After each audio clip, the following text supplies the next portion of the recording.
Good morning. That's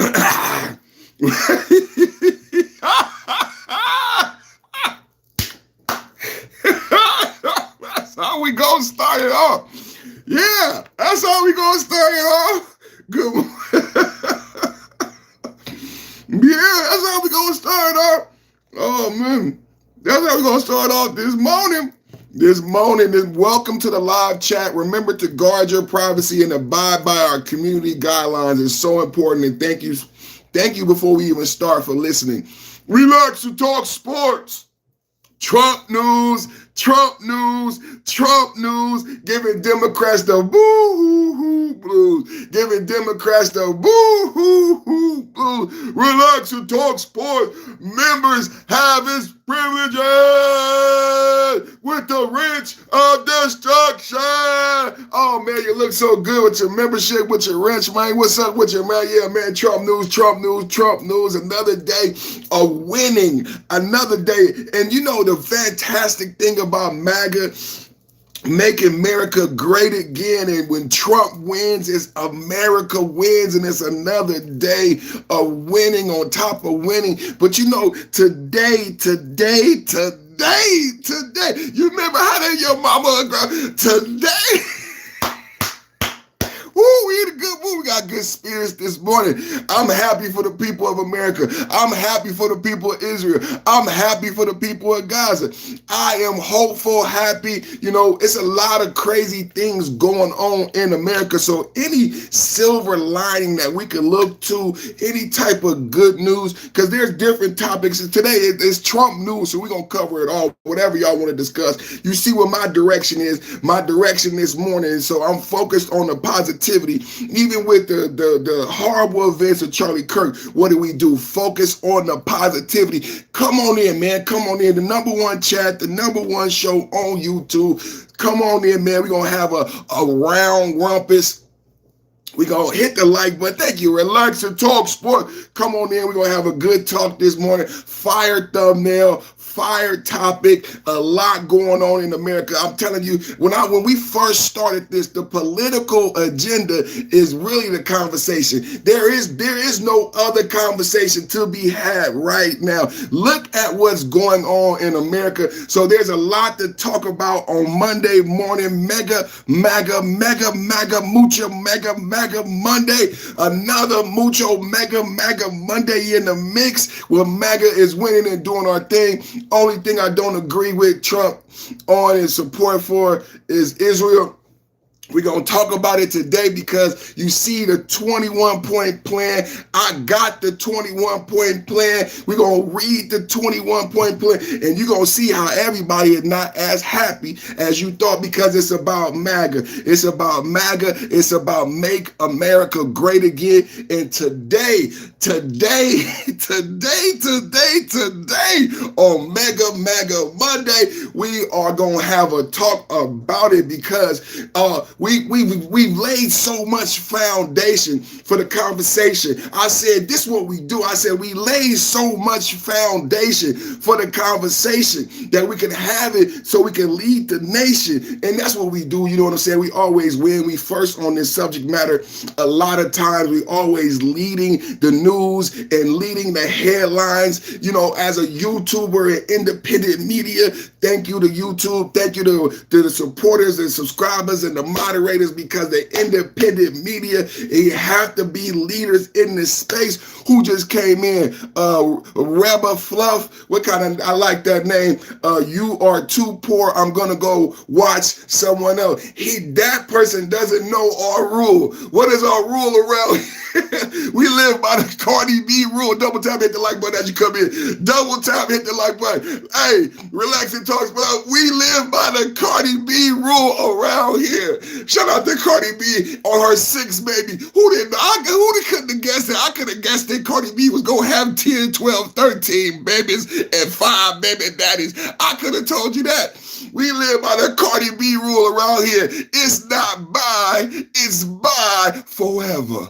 Bye bye. We live by the Cardi B rule around here, homie. Thank you so much for giving me the time for a station identification. We live by the Cardi B rule. It's not buy, It's by forever. Shout out to all of the Cardi B's of the world. You know what I'm saying? It's a lot of Cardi B's out there. It's a lot of Cardi B's and a lot of Cardi Steves. That was a Cardi Steve. Double tap at the like button for Cardi Steve and for Cardi B. You know what I'm saying? He thought he was doing so. He thought he came in with the triangle. He tried to almost. I was a brick. He tried to do the AI.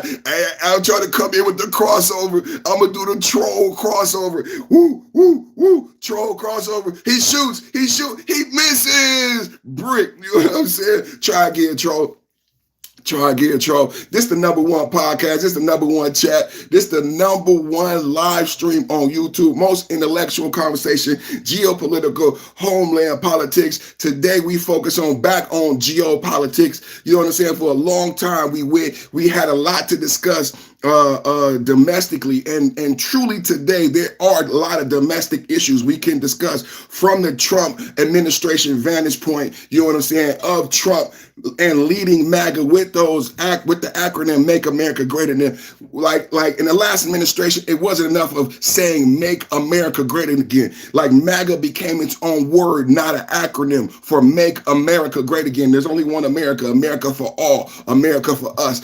I wish America was great in St. Louis, East St. Louis, South Side Chicago, East Oakland, South Sac. We want America great for everybody, not Californication for the nation. I was on Twitter today, and they got all kind of polls with Gavin Newsom. And you know what I said in my response to a Gavin Newsom poll? I said a 4-year campaign, huh?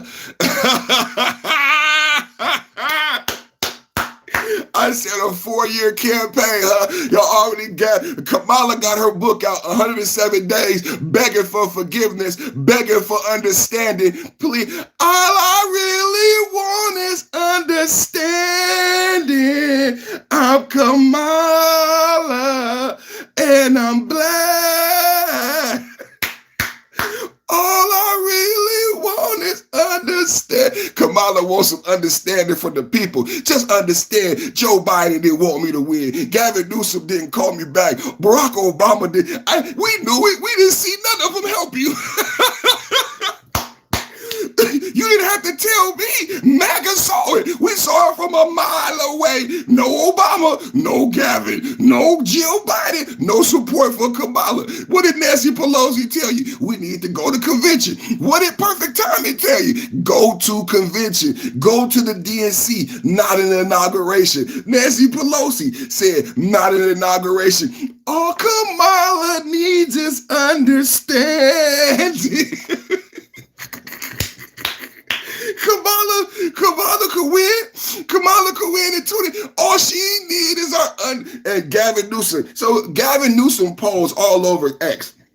So I just respond back, I'm just doing my MAGA thing. It's Mega MAGA Monday. So I'm over on X doing my MAGA 1, 2. And I just respond back to the poll like 4-year campaign, huh? You're going to go for a 4-year campaign, Gavin? You're going to campaign for the next 4 years, huh? Okay, so when you lose in 2028, please don't cry, MAGA. Please do not cry foul. You know what I'm saying? Please do not cry for me, California. Californication for the nation, a 4-year campaign. Kamala Harris, a 4-year campaign, because we got 4 more years of Donald Trump, unless they are planning an October midterm surprise, because, it's a lot of domestic violence going on right now. So Gavin Newsom, are you trying to tell us something? Kamala Harris, are you trying to tell us something? You're not going to let Trump get to the full 4 years? Because the way I see it, you're running a 4-year campaign. Maybe I'm wrong. It looked like a 4-year campaign to me, but maybe you know something we don't know in MAGA. Could you let us know? Because the world is going crazy. But the way it stands right now, you're running a 4-year campaign, Gavin. All the Gavin Newsom lovers on X, all of the people with polls and Gavin Newsom memes, my response from MAGA in a joking I mean this in the most disrespectful way. Double tap at the like button. We didn't even introduced the show yet. Double tap and hit the like button. Back at it like a crack addict, automatic like a folkmatic, built for tragedy, made for static. It's your boy, Perfect Timing Podcast, back with the blast, in and out with a dash. 2025 won't last, so we're going to get this done real fast. And the blast, and man, it don't mean more than it mean after Charlie Kirk, man. Rest in peace. God bless Charlie Kirk, man. You know, there's a lot going around this morning. Before we get to the main topic, y'all been seeing the controversy about ERIKA, Kirk. So as I was getting ready doing my research, I saw a lot of controversy about ERIKA, Kirk, I saw it last week. So when I first saw the ERIKA Kirk, so ERIKA Kirk is the brand new CEO of Turning Point USA, and you know, on the channel for weeks, I was here debating, relaxing, talk sports. All of my brethren, they can speak to the fact that we were here debating for weeks over the Epstein files. We don't hear much about the Epstein files anymore because, like I said, it was a political sandbag. The Epstein files was a political sandbag. It wasn't a real issue. Like I said, Epstein was found guilty twice, and he's a dead man. His accomplice was found guilty.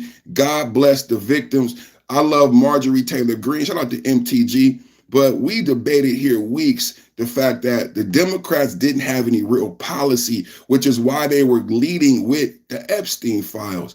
So when I look at the ERIKA Kirk non-controversy, what I see again is another sandbag attempt from the political left who doesn't care about political violence. Can we just be honest that the political left doesn't care about lying and what those lies do and how they radicalize people, right? So there was a concerted effort after Charlie Kirk's demise to make Charlie Kirk into a racist. You know what I haven't seen lately?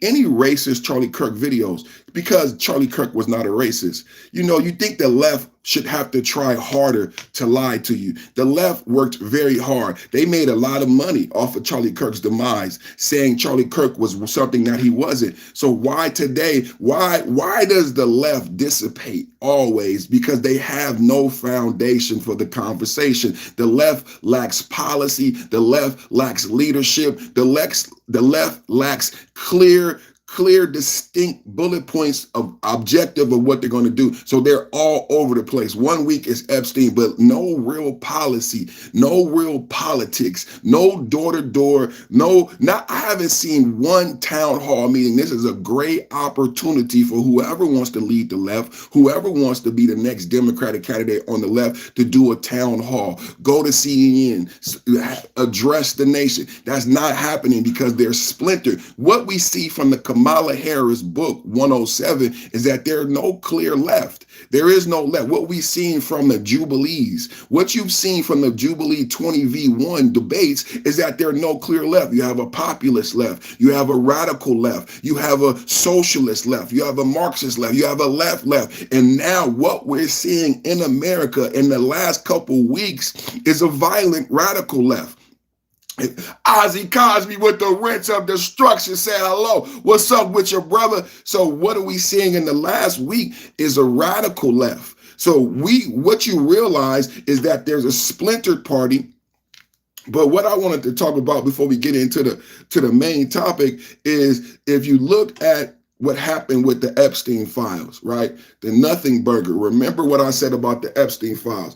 I said the Epstein files is a sandbag political operative attempt to sandbag the president. And it kind of worked, you know. It splintered MAGA for a second and it brought down the polls. If you look at the Dems, all they can talk about is Trump's polling numbers because they were successful with the Epstein story, but you notice how they backed off when the Republicans start requesting information. And what did I tell you? I said Epstein was a Democrat. Epstein was a leftist.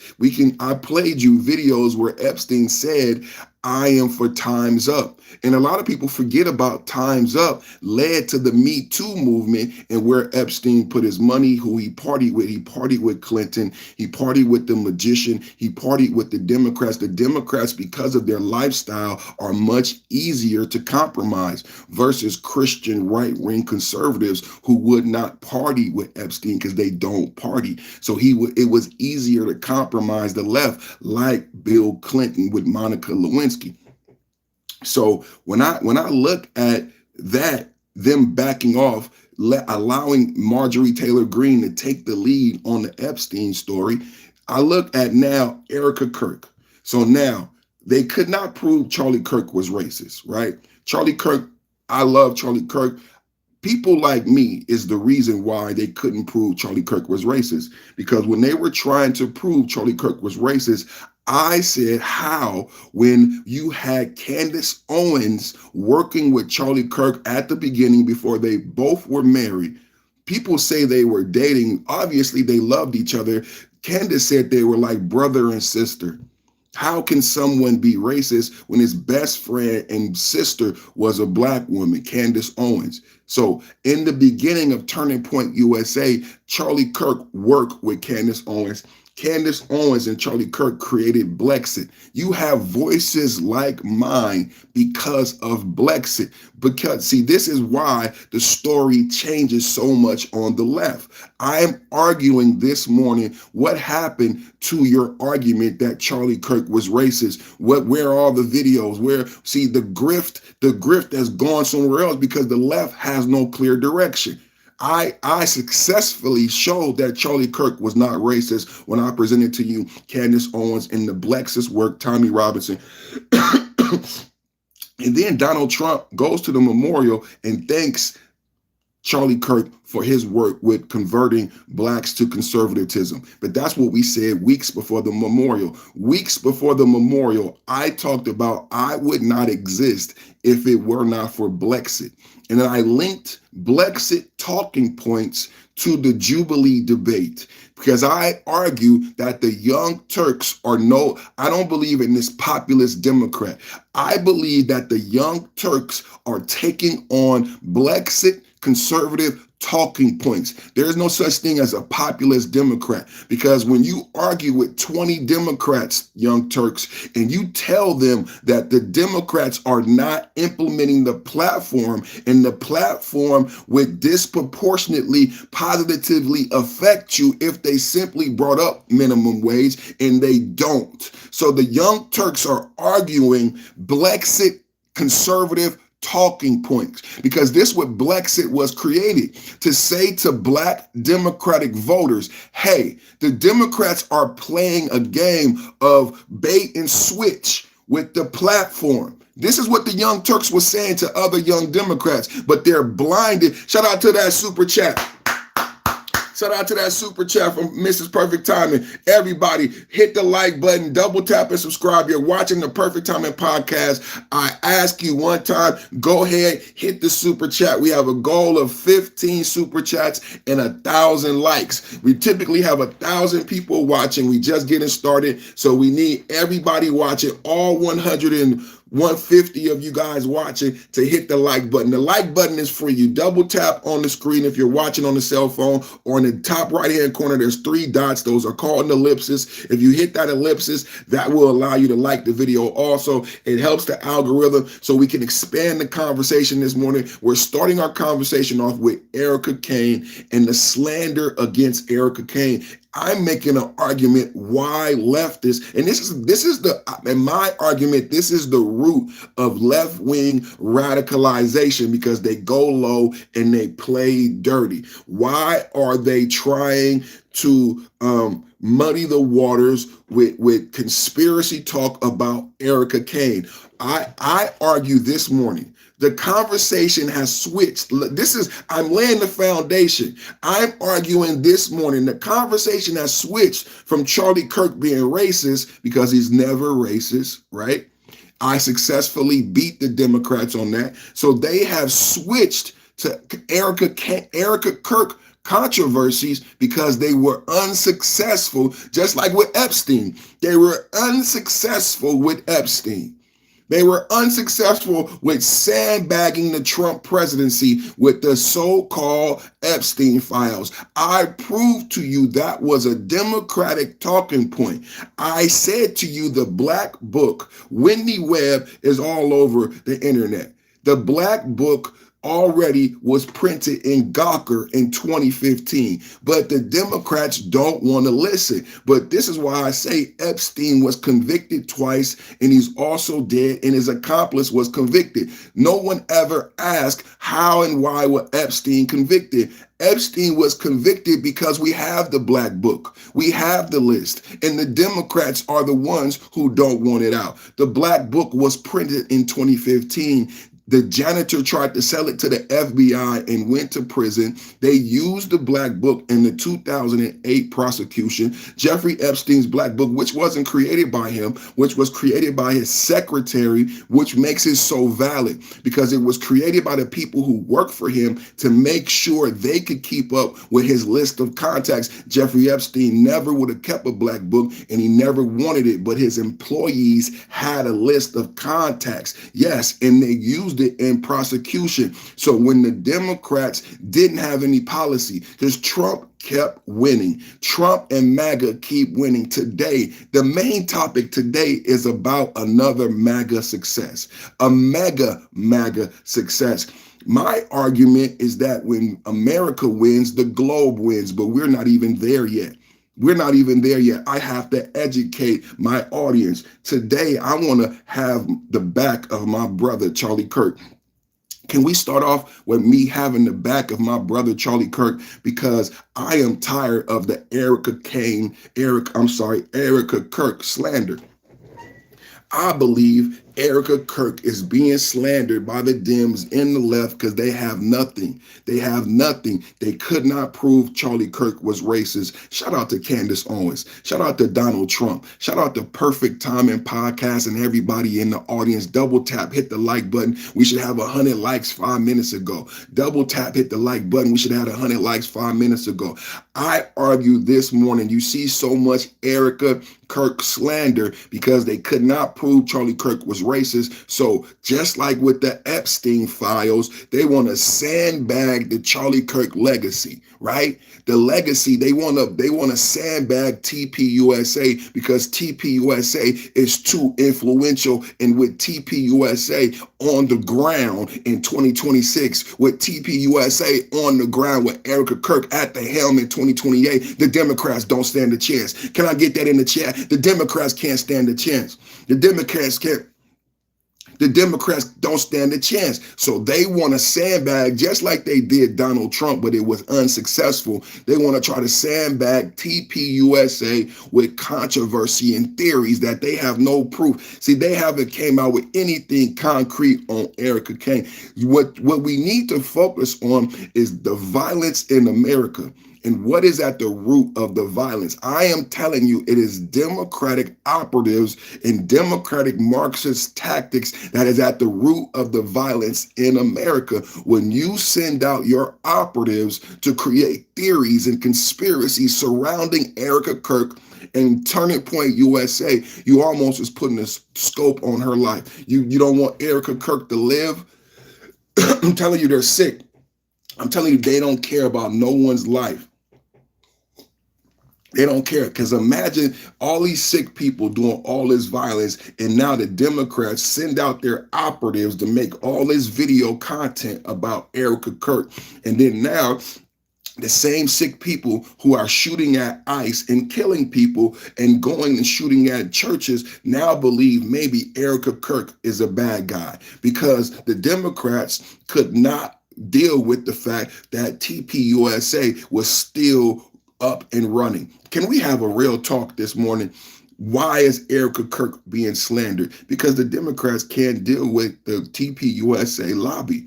The TPUSA is too influential on college campuses.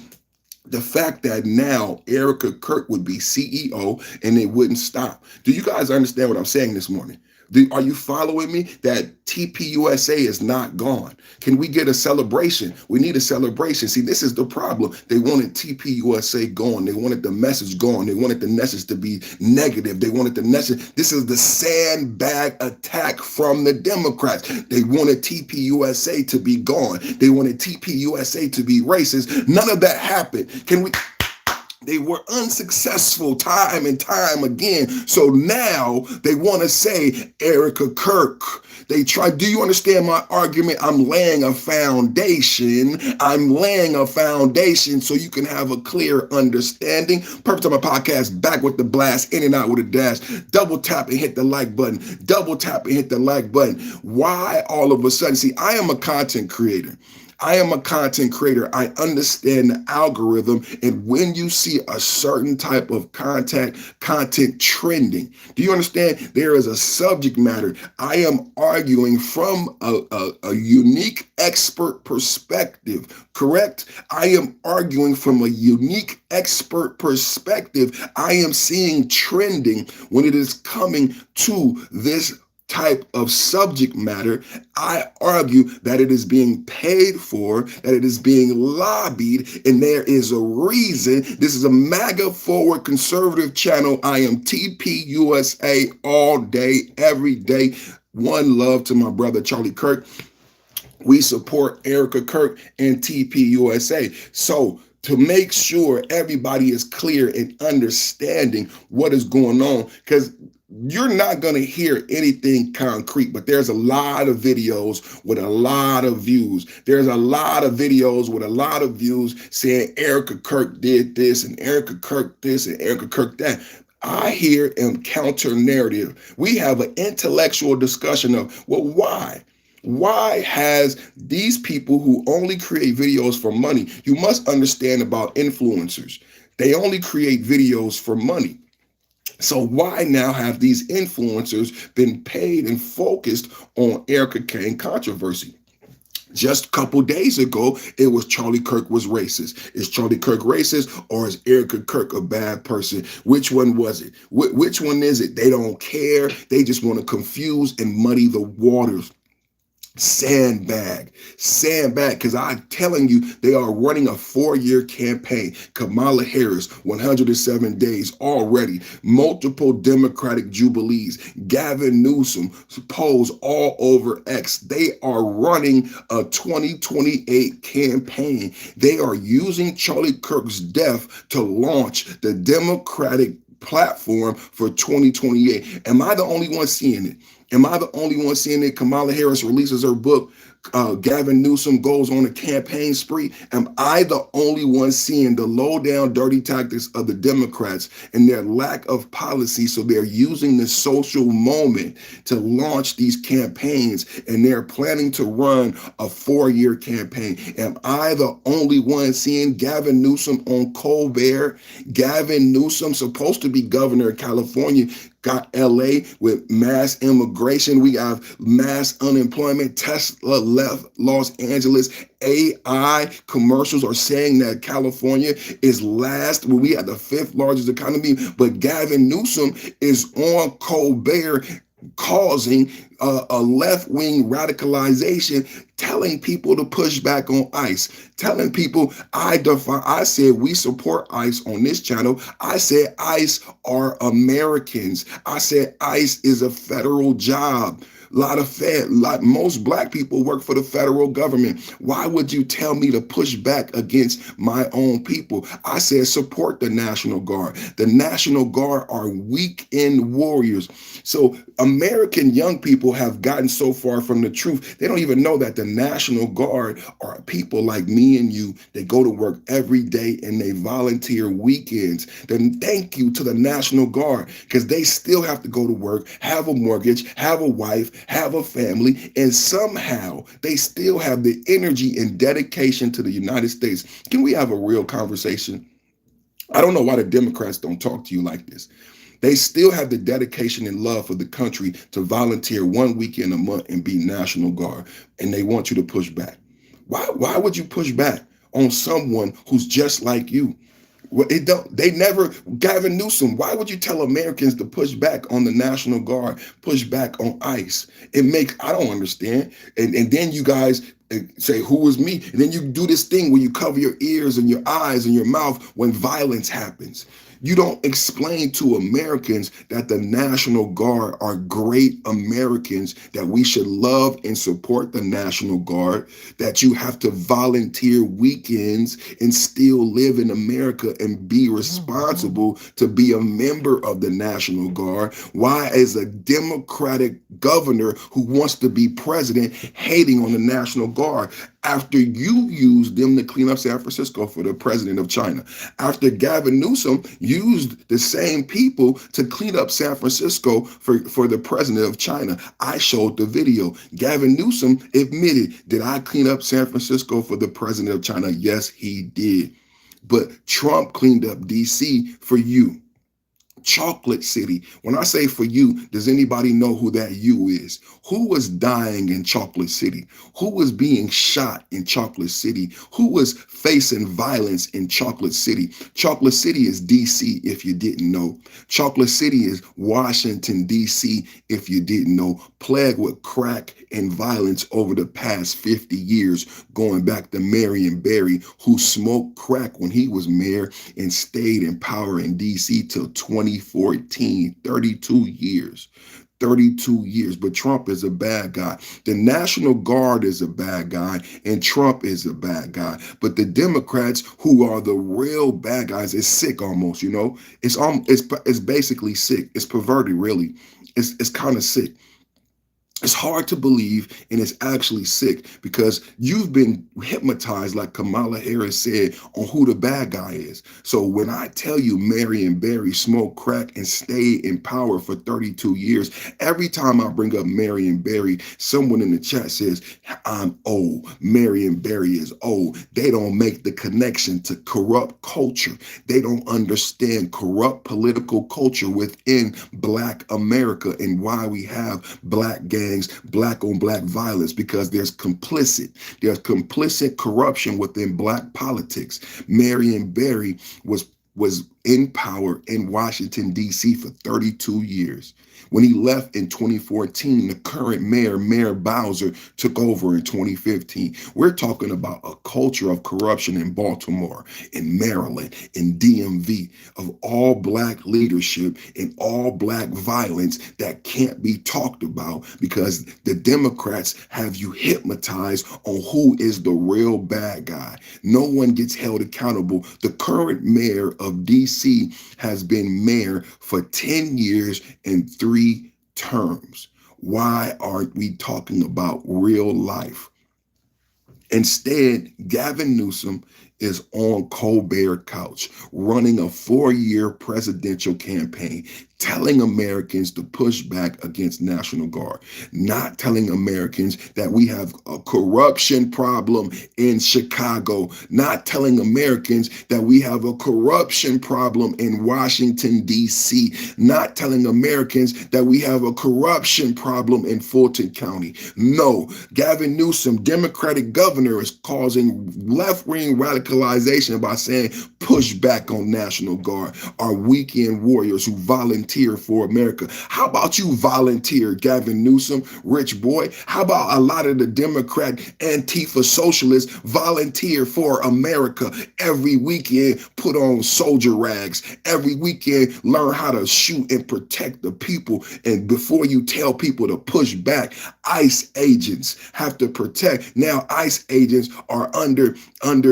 violent attack. Now, how you feel now? How does it feel to be an ICE? We have Americans talking about terror for ICE agents, but the Democrat Gavin Newsom, who's supposed to be the governor of California, he thinks his responsible to talk about. He's not the president. Can I remind everybody watching, Gavin Newsom is not the president. Hello, we didn't want him. We had a choice. Remember, you could have chose Gavin Newsom. We all said no. We didn't trust him. We didn't want Californication for the nation. For some reason, Gavin Newsom is discussing national politics instead of cleaning up California. Why is Gavin Newsom on the Colbert couch?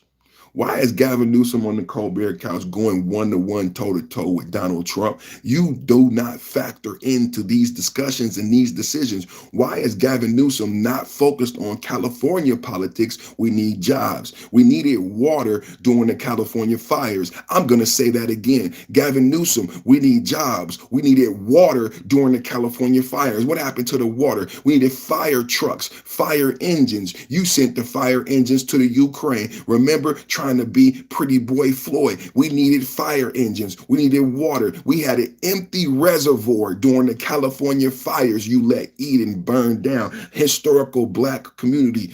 Where was the water? Gavin Newsom, you are on Colbert, and Colbert, you need to be fired again. Why? Colbert, why didn't you press Gavin Newsom on where was the water? Where's the water now? And where's the $100 million in fire relief? Because Gavin Newsom's wife is running a 5043.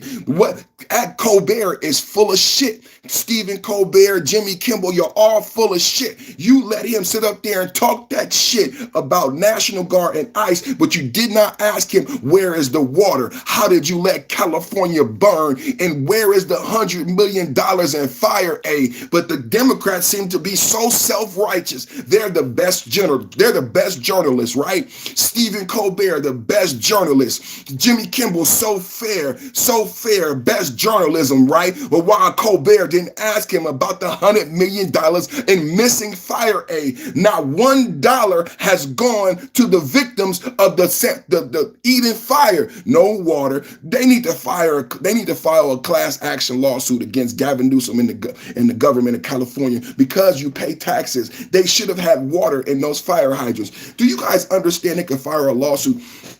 They should have had water. I pay taxes. Don't you pay water? Don't you pay Con Edison? Don't you pay water? Hello, anybody in the chat? Let's jump over the trolls. Let's jump over the homeless who live in their mama basement. Let's jump over the people who don't have sex at night. Let's jump over them and ask questions to the American grown-ups. Don't you pay water? Don't you pay PG&E? Don't you pay rent? Don't you pay homeowners association? If you pay your water bill, then you should have expected to have water in those fire hydrants. Gavin Newsom is more concerned with national issues instead of making sure there's water in the fire hydrants and your house didn't burn down. But you're a taxpaying citizen. You paid your water bill, but when it came time to turn on the fire hydrant, they say there was no water. Stephen Colbert, Democratic operative. Stephen Colbert, Democratic operative. Double tap and hit the like button. We need 100 likes 5 minutes ago. See, if you don't hit the like button, we don't help the algorithm. I need 100 likes. We need 1,000 people watching. Double tap and hit the like button. Stephen Colbert, Democratic operative. See, Stephen Colbert is a rich Democratic elite. His house didn't burn down. Can we have a real talk this morning? See, Stephen Colbert, like Nancy Pelosi, Maxine Waters, the guy running for mayor. Y'all want to hear some news? Let me share something with you about the truth about the Democratic elite in California. The person running for mayor in LA was being interviewed by Bill Maher. Listen while you troll, because you think you know everything. Listen. The Democratic future mayor of LA was being interviewed by Bill Maher. Bill Maher asked him about his house during the fire. He said, my house didn't burn down because I employ a private fire department. Bill Maher said, what? He said, yeah, I built my mansion on the hill over there in Eden, and I hired a private fire department. He said it's a good thing because the water that we used, I buy the water and I wouldn't use the water for the regular people. Bill Maher looking at him like, you want to be mayor of LA? You sound like a Democratic elite socialist. You're telling me that you built a special $1 million property in California? And to protect your property, you have a private fire department with your own private reservoir of water that you didn't share with your neighbors. Listen to what I am saying to you about your reality, Democrats. The Democrat hopeful mayor of Los Angeles was being interviewed by Bill Maher. His house should have burnt down during the Eden fire.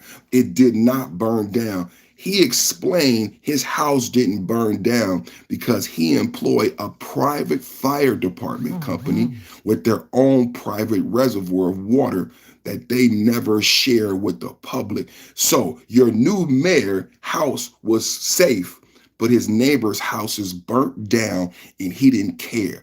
That is a Democrat elite. That is a Democrat elite. That is a Democrat elite. I'm going to say it again. The hopeful mayor of Los Angeles house did not burn down because he had a private company that had a private reservoir of water. And when you ran out of the water, they didn't say, do you have water left? Go help the other people. No, that private fire company kept their reservoir for their self and their customers. How many people knew that's even legal? That shouldn't even be legal in America. And you want to be mayor of Los Angeles. We're not having a real talk about the status of the Democratic elite in America and what they believe. He's on TV. He thought that was okay. He wants to be mayor of Los Angeles. He was dumb enough to say on air that he had a private company and they kept the water for themselves and did not help the neighbors. What an idiot. You want to be mayor? You don't get to be a public servant. You are a billionaire elitist with your own private firefighters, your own reservoir of water, and you believe you don't have to help your neighbor house burning down. And you want to be mayor of California. These are the Democrats.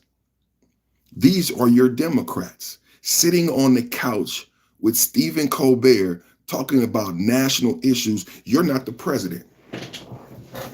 You're not the president. You on the couch with Stephen Colbert talking about national issues. You can't handle immigration in California. You have your own immigration issues in California. Why are you on the couch with Stephen Colbert? And I want to know why Stephen Colbert, two questions.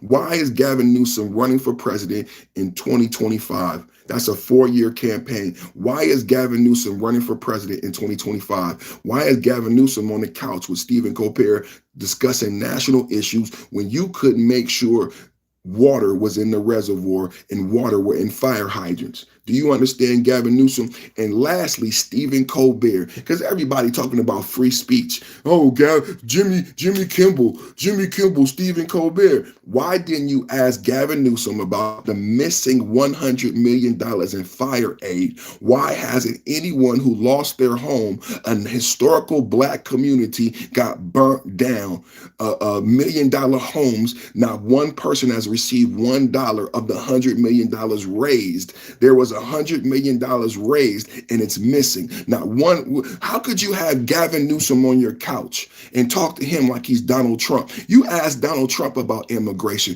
You asked Donald Trump about ICE. You asked Donald Trump about geopolitics. You asked Gavin Newsom about the damn water. Where is the damn water? Where is the damn $100 million? That's what Gavin Newsom gets questioned about, because Californians want to know. Californians want to know, do we have water now? Okay, Stephen Colbert, do we have water now? Do we have water now, Stephen Colbert?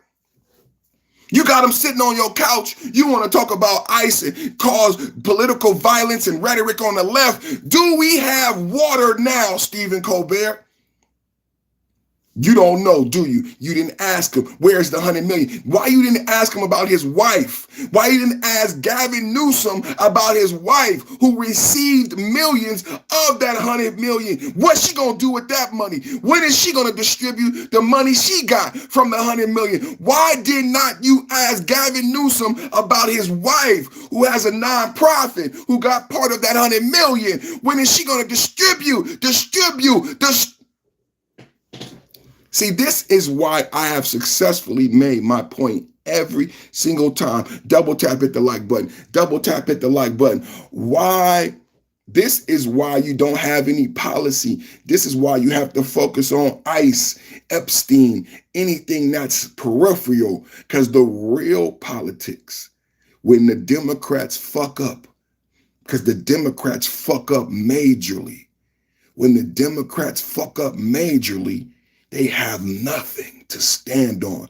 Jasmine Crockett leaves the state. Jasmine Crockett gets on I'm leaving on a jet plane. Don't know when I'll be back again. And they still lost the 5 seats. I have a surprise for you. They're going to lose in California too.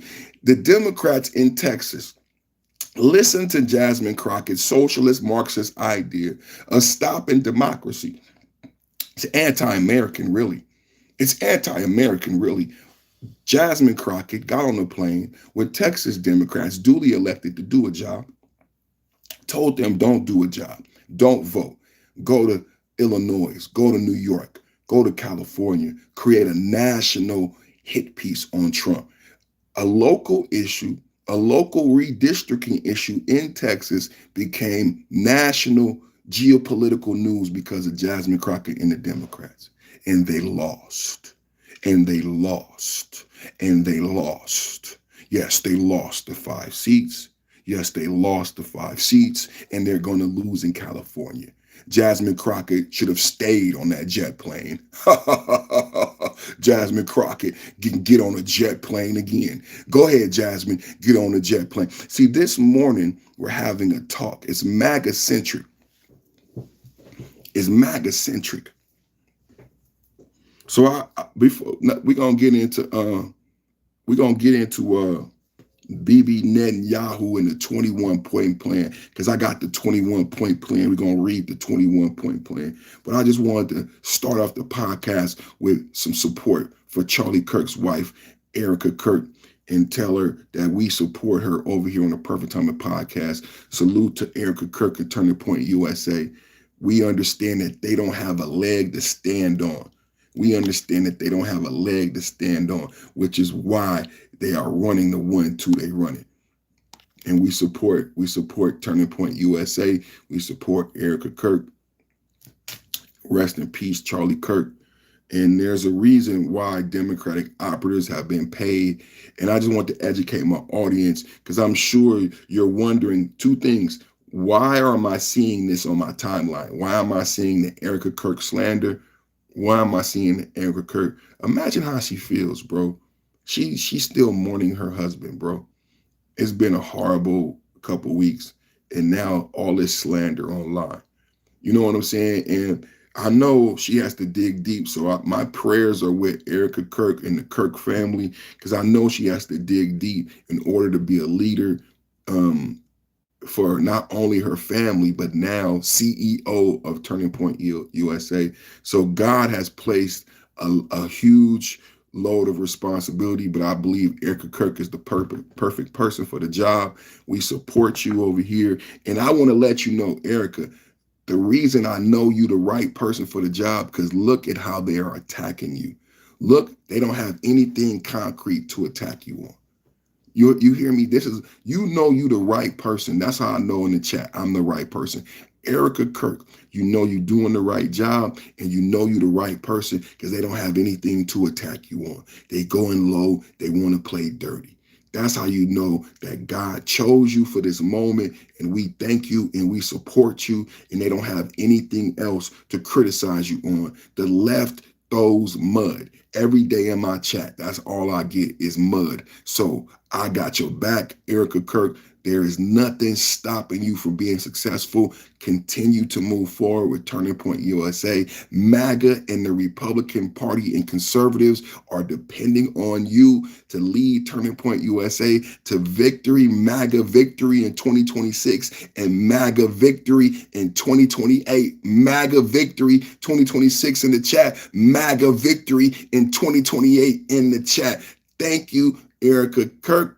And we have your back. And I just wanted to explain to the MAGA audience who is seeing, because they purposely see they want to cause radicalization on the right. We're not violent. We don't have any violence for you guys. But There's a reason why the MAGA right is seeing all the ERIKA Kirk slander. They are trying to splinter MAGA like they did with Epstein. That's why I laid my foundation with the nothing burger of the Epstein files to let you all know the ERIKA Kirk theories and conspiracy is a nothing burger being used to split MAGA support for TPUSA. Remember where you heard it first.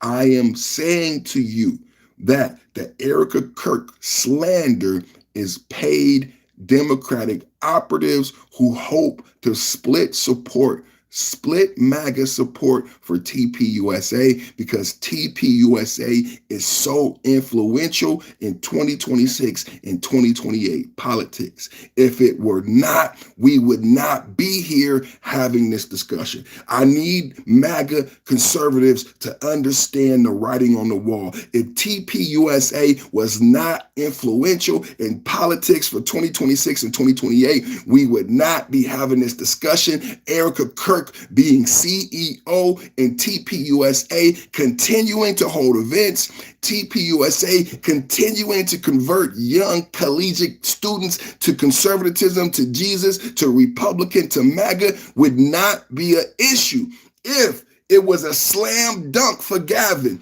If it was a slam dunk for Kamala Harris, there would be no discussion of TPUSA, and you would not hear theories and conspiracies about ERIKA Kirk being CEO. Woo! Woo! Cooking this morning. Cooking this morning. Cooking. Double tap, hit the like button. Double tap, hit the like button. Double tap, hit the like button. Like, share, and subscribe. Double tap, hit the like button. Like, share, and subscribe. We're going to go into this 21-point plan. We're going to go into this 21-point plan. Oh, my goodness. Oh, my goodness gracious me. What a mega Monday. What a mega Monday. Who is excited? I am excited about this mega Monday. So today, what I started off by talking about is the fact I argue that when America wins, 1929. When America wins, the globe wins, because America is the #1 leader in the country. America is the #1 leader in the world.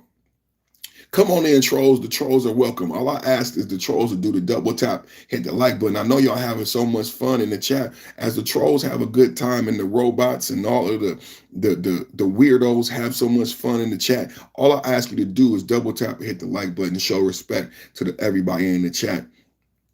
I'm gonna have to turn on some moderating. You know, I don't really moderate the chat. I let the chat do its thing, but I think tomorrow I might moderate the chat. But y'all come on in. Y'all enjoy your last day. Y'all enjoy your last day. Y'all enjoy your last day. Come on in, man. Come on in, man. Double tap, hit the like button. Y'all enjoy your last day. Okay. So we're gonna get into the Bibi Trump Peace Summit. We got a Bibi Trump. This is another mega Monday win. We've been talking about so much winning. That's all Trump and MAGA do. I'm so proud of Trump. We talked about a trilateral summit. Do y'all remember we talked about trilateral summit? We were the first in conservative media on the independent media airwaves to talk about the Alaska summit. One of my highest views, the Alaska summit, where we talked about what Trump was caught on the hot mic. I'm sure you guys have seen that shorts. That's one of my favorite shorts. Trump caught on the hot mic talking about trilateral peace agreements, whispering, saying, I think Putin wants to do a deal. I think Putin wants to do a deal. And everybody, the comment section went crazy. Oh, Putin is pulling back. And we talked about Bibi Netanyahu. I talked about Trump. I say every morning, I said, back at it like a crack at it. I said 2025 won't last. And that leads me right into the fact of why I started teasing from the beginning that Gavin Newsom and the Democrats are running a 4-year campaign because we are in the first year of a 4-year term for Donald Trump. We only in the 6 months. So that's why I talk about mega, MAGA money. Get your Trump hands going because all we do is win, win. So when I talk about winning, we've only been 6 months.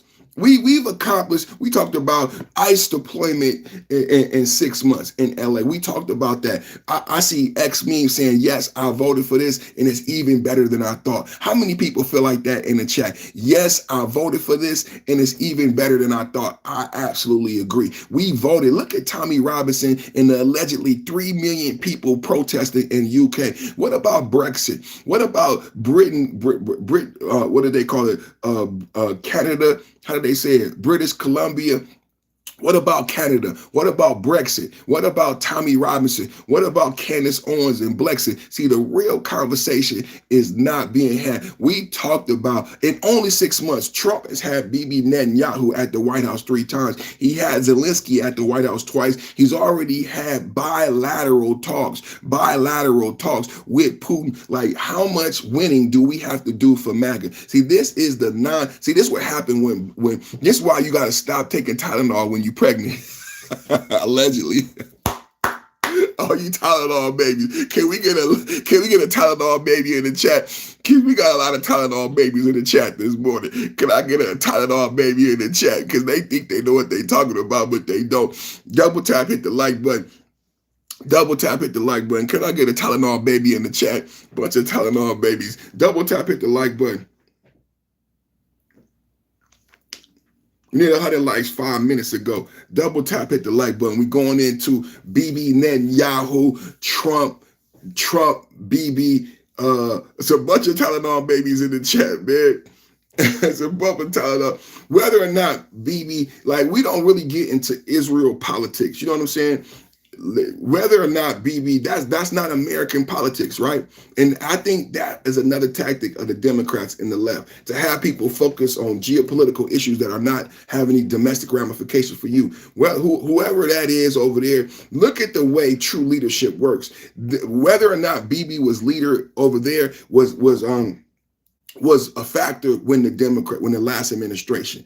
For me, if you look at the way Trump is handling himself, this is only the first year. It's showing you that America is leading, and that's what all MAGA wanted. MAGA wanted America to lead again, geopolitically and globally. America needed to lead because America is the leader militarily, right? So when you see Trump is holding these meetings in the White House. This is not happening over in a different country. Trump is leading the peace talks. Trump is leading the peace talks in all areas, in the Israel conflict, in the Gaza conflict, in the Ukraine conflict, in the Russian conflict, in the Iran conflict. Can you be honest? Whether or not you agree with Trump and the bombing of Iran, Trump is leading. MAGA wanted America to lead again geopolitically and establish America's role as the #1 free country in the globe. Trump has done that. I argue Trump has done that. I argue when he bombed Iran, that was part of the logic behind the bombing of Iran, the largest bombs outside of nuclear bombs that have been dropped since World War II. Was reminding the globe what the position. After that, then you see the BRICS parade. After that, then you see different things happen geopolitically, because for the first time, an American president has preemptively drop bombs of that magnitude on a foreign country. The Democrat-led media never talked about it. We want to talk about Epstein when Trump just dropped 2 of the largest bombs close to a nuclear bomb on Iran. It never gets unpacked. We don't have a conversation about it here. People are scared to talk about it, scared to say Iran, scared to say Israel. Never have a real talk about America's role in the world. But I argue now, because today we're going to talk about Donald Trump having leverage. You understand what I'm saying? Donald Trump and America via tariffs and the Iran bombing now having the leverage to bring a Bibi Netanyahu to the table with a 21-point talking plan that you are not aware was already approved in September by Saudi kings, already looked at. Remember when we learned about the table, about the 1,000-year-old families and the people who really run and control the world? Hello. See, there's a lot of trolls and Tylenol babies in my chat. It's a lot of troll. Now think about this. Trump has done this in the first 6 months, but they want to kill Trump. They're creating such a political atmosphere because they are afraid that Trump will actually that Trump is actually going to bring peace into the world. Isn't it amazing? They want to create all this political violence. They tried to assassinate our president 3 times, and a lot of you still have not asked why. Look at what he's accomplished in the first year. Most presidents would wait.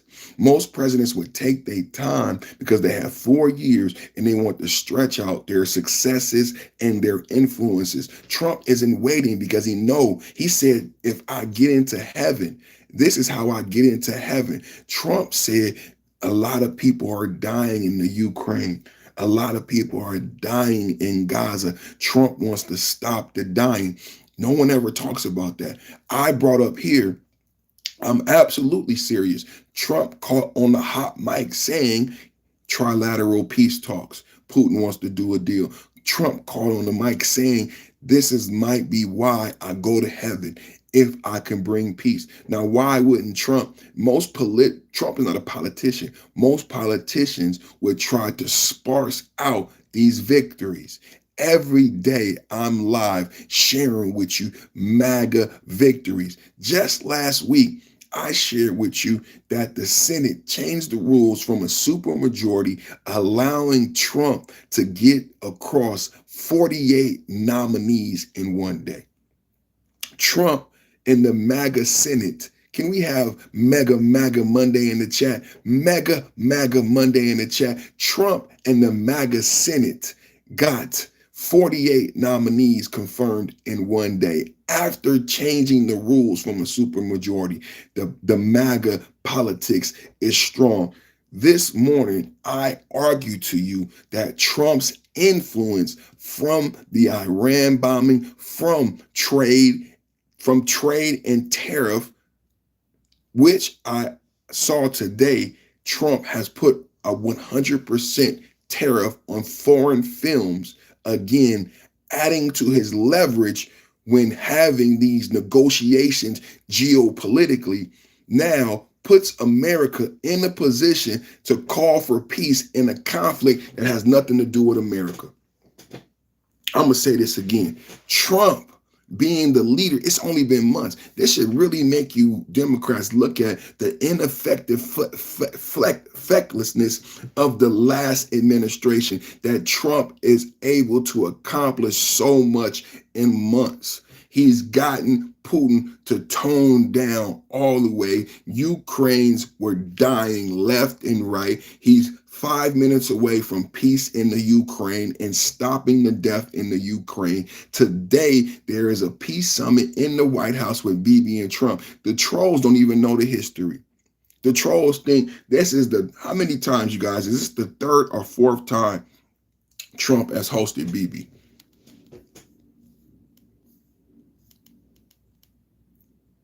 On September 29th, President Donald Trump hosted Israel Prime Minister Bibi Netanyahu, often called Bibi, at the White House for a high-stakes talk focused on a U.S. proposed 21-point plan to end a nearly 2-year Israel-Hamas war in Gaza. 2 years. Trump only been in office 6 months. Who was in office 2 years and allowed the Israel conflict to proliferate? 2 years, you never had anything like this. Think about that. As we move forward, as the trolls get upset with the fact they're unable to rattle me with nonsensical social agenda, but no facts. Listen to this. I've argued successfully on this channel that over the past several years, the last administration has allowed geopolitics to purposely get out of control to where when Trump was elected, we were terrified of World War III. We went from being terrified of World War III to discussing a dead man's phone book. We were scared of World War III. We had conflict around the world, conflict in Russia, conflict in Israel, conflict in Iran. Everybody was terrified. Wall Street Journal did a poll. Did Americans believe Democrats could take care of it or Kamala? They didn't believe in Democrats or Kamala, which is why Trump overwhelmingly won. It wasn't about social justice. It wasn't about race. It was about the Democrats ginning up this fear like they're doing now that's causing all the domestic political violence, where it was geopolitical fear during the election. Everybody was afraid of a World War III. Trump hit the ground running because he also feared that the violence would escalate because the Democrats did everything but put gasoline on the fire. Kamala Harris came and made a damn decree unannounced. She don't talk about that in the book. Kamala Harris, why don't you talk about the fact that you were the one who said the Ukraine could join NATO, and you said poo-poo to Putin. You went to Europe. No one told you to go to Europe. You went to Europe. You said Putin, we don't care. And you said NATO, you said Ukraine could be part of NATO. After promising to Putin, the one thing that Putin asked is that leave Ukraine alone and don't ask Ukraine to be part of NATO. That was the one agreement. We don't never have a real talk. I took y'all back to 2014, the Azov battalions and the Democrats enveloping the Nazis into the Ukraine army. The leader of the Azov battalion, who wants a race war, being elected to the parliament. That was Obama, Hillary, and Biden. Hunter Biden got a job on the board. And Vice President Joe Biden at the time helped Hunter Biden. That's how the Democrats deal with conflict. That's how the Democrats help exacerbate Ukraine. So they was playing in the back door of Ukraine going back to 2014 with the Azov battalion, all the way up to 2023, 2024, when they just sit back. They first had Kamala go over there and poke the bear, literally poke the Russian bear. Literally, you don't poke a bear. Am I making this? Kamala Harris, you need to have a chapter in the book, Poking the Bear, and how you led us to the Ukraine conflict. Why don't you talk? See, this is not the real question. And why Rachel Maddow, just like I asked Stephen Colbert, just like I asked Stephen Colbert, why didn't you ask Gavin Newsom about the missing 100 million? Why didn't you ask her about poking the bear and claiming NATO needed to be Ukraine needed to be part of NATO, right? They still delusional in the chat, thinking that Putin just magically one day woke up. This is what Biden was saying when the conflict. Sleepy Joe, I don't know, like Kamala said, we were hypnotized. Kamala, we were not only hypnotized with the fact that Joe could run and win, we were hypnotized by the fact that the Democrats were trying to sell us on Putin wanted to restart the Cold War, which is absolutely laughable. The Russians have no desire or even walkability to restart the Cold War. But we listened to Biden. We listened to you say Putin wanted to restart the Cold War. No. It's in 2025 when we got Web 3.0, they got BRICS, cryptocurrency. Like the Cold War is not relevant in 2026 and 2028 when we have quantum computing, Web 3.0, cryptocurrency. It's an antiquated baby boomer, which is why Joe Biden, 85-year-old ass, shouldn't have been running for president and was hypnotizing the Democratic Party with old antiquated baby boomer worries and baby boomer logic. Literally, I'm not making this up. Literally, the baby boomer Joe Biden was trying to sell a brand new generation on the Cold War. It's perverted. It's absolutely perverted, and it makes perfect sense how and why Trump can get here in 6 months. Because you have someone with common sense and a real leader who's willing to lead, which is why I keep reiterating the Iran bombing. A real leader who's willing to lead and understands the real role of America in geopolitics. That's a hell of a leverage point. That's a hell of a person to debate with. Now, Bibi Netanyahu has a real adversary looking at him because Bibi does not have the military capabilities of a Donald Trump. And I don't know if Bibi understood that Donald Trump was willing to go as far, or if anybody, President Xi, anybody, Putin, anybody understood into the Iran bombing where Trump reordered the world. I argued that Trump reordered the world after Sleepy Joe's horrible, feckless administration. Trump reordered the world with that Iran bombing. That was close to a nuclear bomb. It wasn't discussed. It's so much the Democrat-led media won't let you talk about. So you don't understand why Trump is in a position, because it's easy for you. There's not going to be peace. Trump won't get peace. I don't believe it. I don't believe it. They're friends. You don't understand, which is why I keep laying the foundation with the Iranian bombing and clarifying what it was. 2 bombs. 2 bombs, the largest bombs under a nuclear bomb, closest to what we laid in World War II. You've not seen anything like that in over 50 years. Trump will go down in history for reorganizing geopolitics after that Iran bombing. Now Trump has leverage. And you know what's disgusting to me is that after Trump gained that leverage with the Iran bombing, how the Democrats responded by trying to sandbag the Trump presidency with Epstein files. I'm like, the Democrats don't want peace in the Ukraine. The Democrats don't want peace in Israel. That's obvious. Because how can Trump successfully barter peace geopolitically if domestically he is being bogged and sandbagged, politically attacked from the left by his own people? Why would I listen and make a deal with Trump when he's trying to be assassinated? He's being called all these names by the political left. They are literally trying to kill his presidency. Why would I debate or negotiate with a Trump? This was absolutely disgusting to me. Double tap, hit the like button. Should have had 100 likes 5 minutes ago. Double tap, hit the like button. Everybody who coming in, double tap, hit the like button. Should have had 100 likes 5 minutes ago. What's going on with the like button? Is the like button broke on a Mega Monday? I'm telling you, it's a Mega Monday, and this morning, somebody turned on the player hater machine. Somebody said, we're going to play a hate this morning. And the robots is out this morning. The robots is out this morning.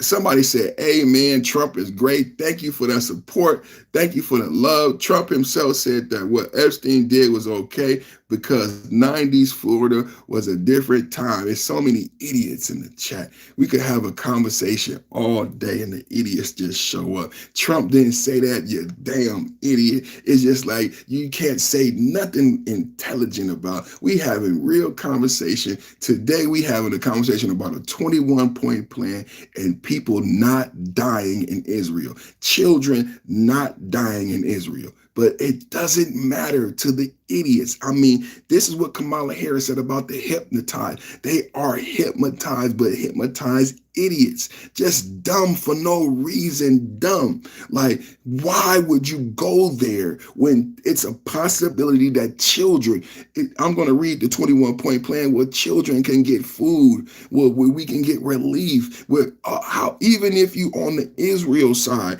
where they get the hostages back. Israel can get the hostages back. Don't you want Israel to get? It's like you don't want nothing.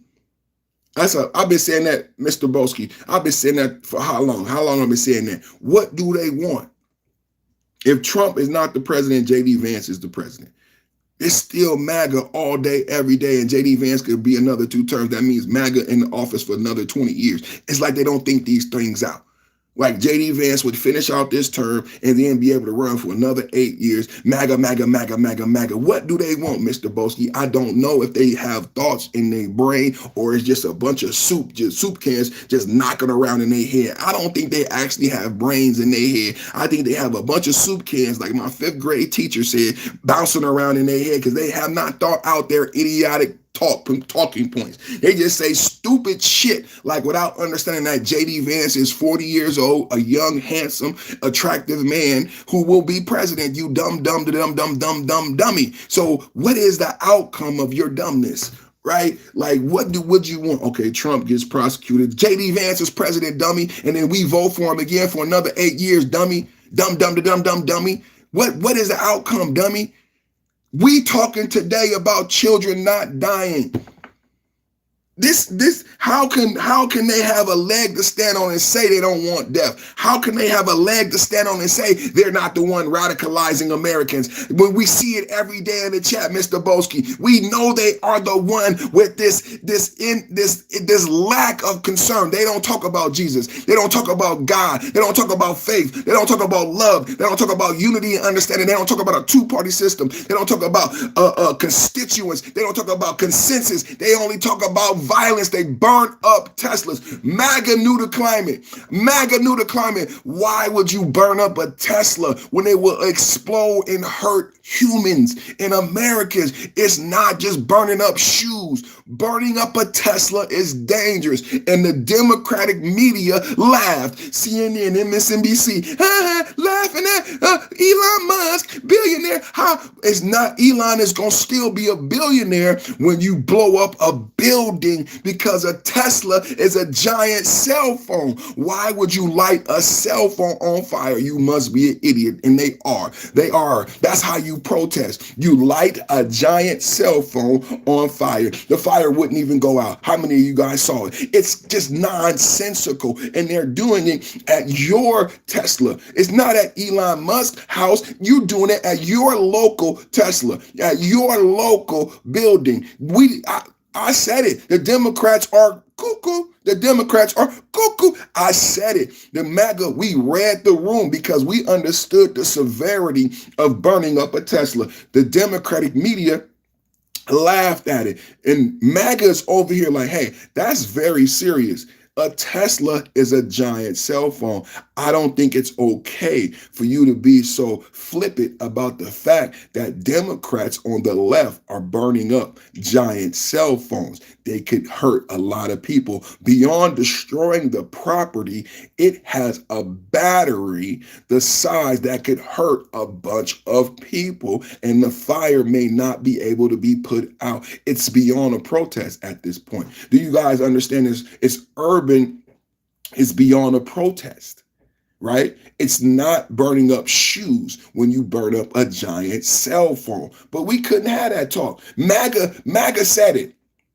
MAGA said these people don't have brains. They're going to hurt somebody because they don't understand what they're doing. Like in the Bible, they know not what they do. God bless. Cover all of MAGA and conservatives. They know not what they do.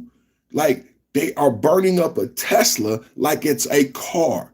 A Tesla, you dumb dimmies, is not a car. But we never had to talk. We never had to talk about how this violence is manifesting on the left. We never had to talk about how this violence is manifesting on the left and the lack of rationale and how that lack of rationale will lead to other Americans being hurt like this morning. Other Americans being hurt like this morning. This mental health lack of rationale who burn up a Tesla thinking it's a car. But only these idiot millennial Democrats would do something so dumb and laugh.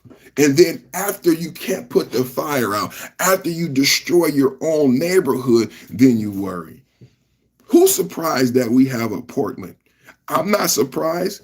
Remember Chaz? Do you remember Chaz? All I've argued about here is the corrupt Democratic leadership. I'm not surprised we have a Portland. Who's surprised we have a Portland? I'm not surprised that we have a Portland, Oregon. If you've done your research going back to Black Lives Matter protests in Chaz, and when someone was murdered when they had that city of Chaz, and what happened when the liberals got their way. Remember when we had Black Lives Matter protests and they took over? You know, that part of the city is still destroyed. You know, they still can't get police to work in Portland, Oregon. They still are down, just like Chicago, just like in DC. They are still down officers and they can't recruit new officers. So they have an inability to protect the citizens. The police are struggling in these Democratic enclaves that were ravished by BLM protests. And now we dealing with the results.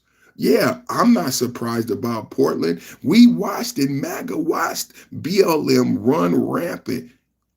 We saw Chaz.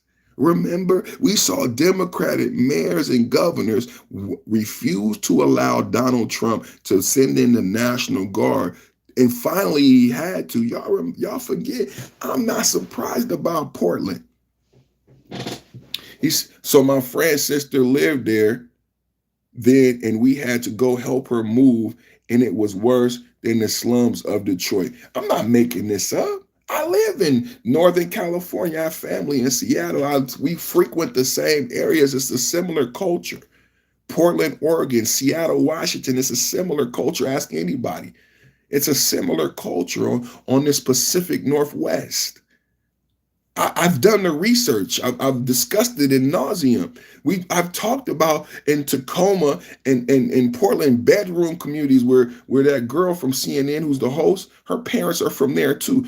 I did a story where there was 1,000% uptick in homicide because they don't typically have murder. Now they have murders there.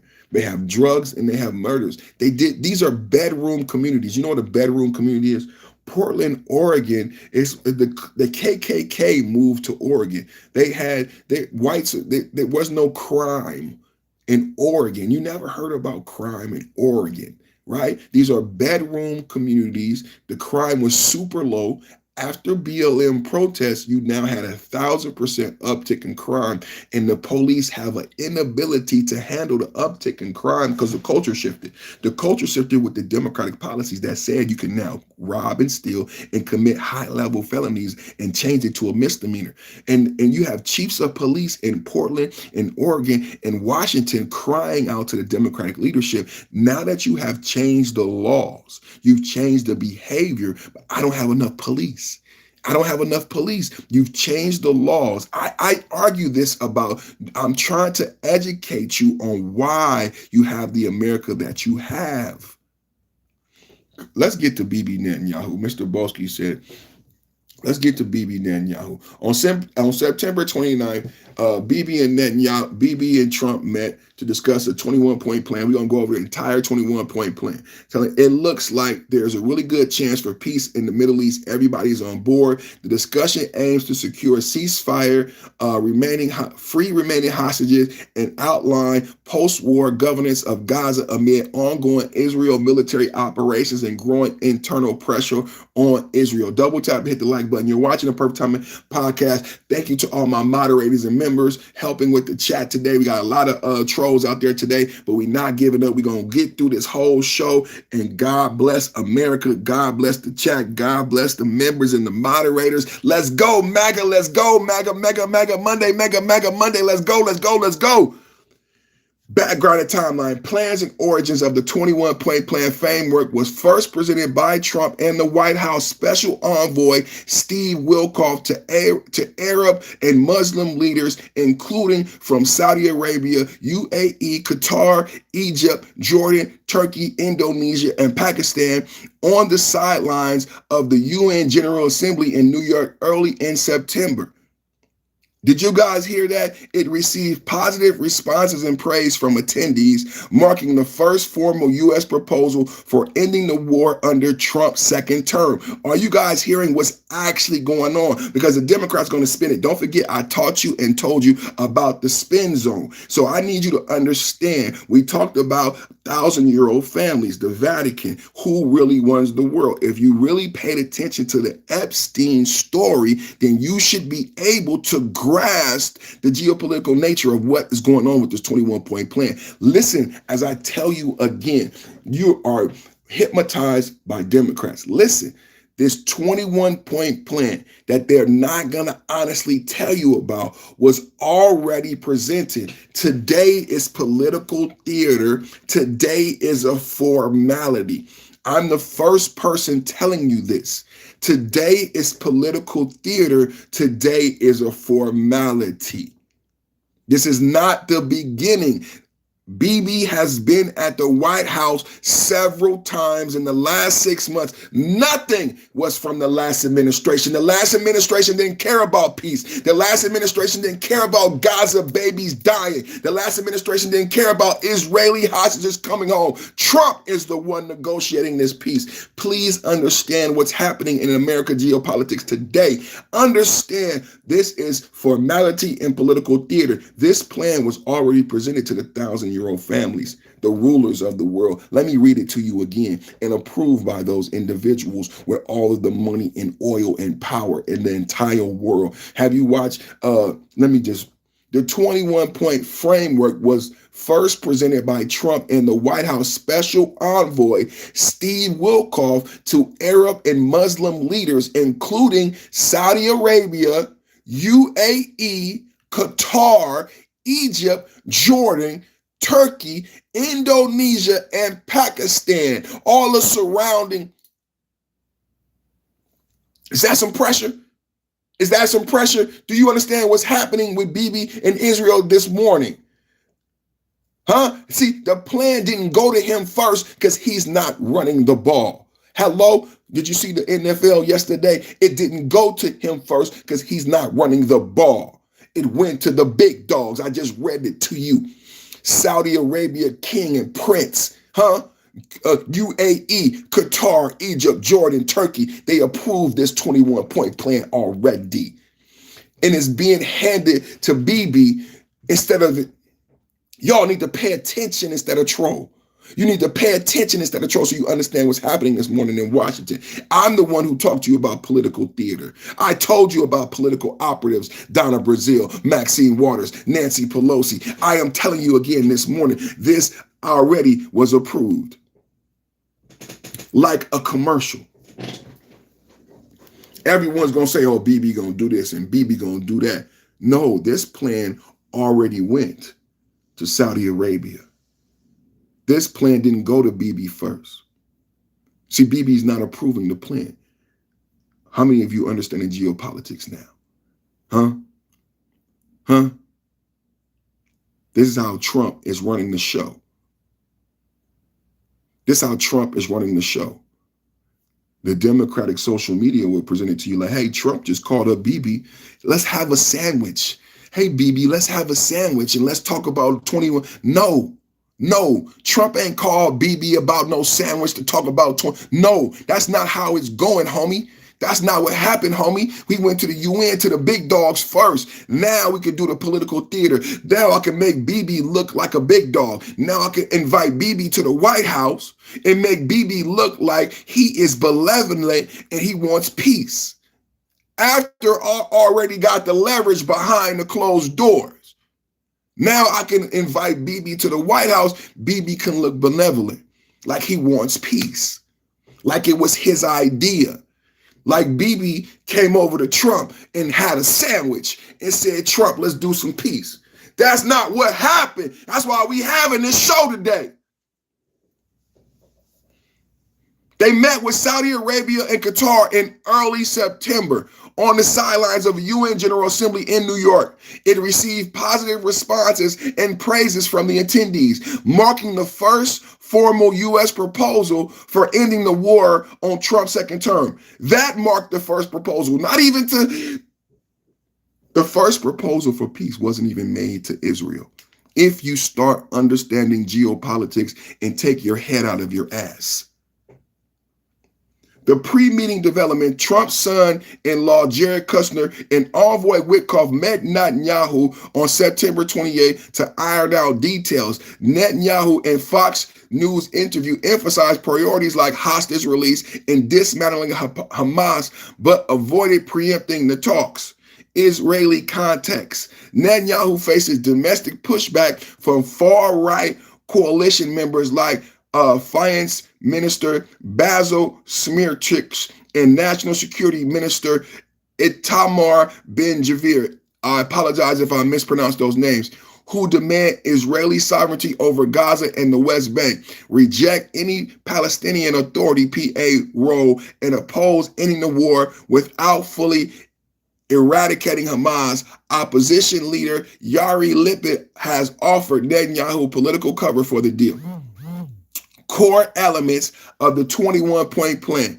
The plan is described as a set of broad objectives rather than rigid blueprint, focusing on immediate ceasefire steps and long-term stability, like we talked about, a trilateral with Russia, not some type of overnight, but long-term stability that goes down in history with Donald Trump's name on it, because Donald Trump is about legacy. That's why Trump has negotiated the way he's negotiated and why it went to the UAE, why it went to the Saudi prince first.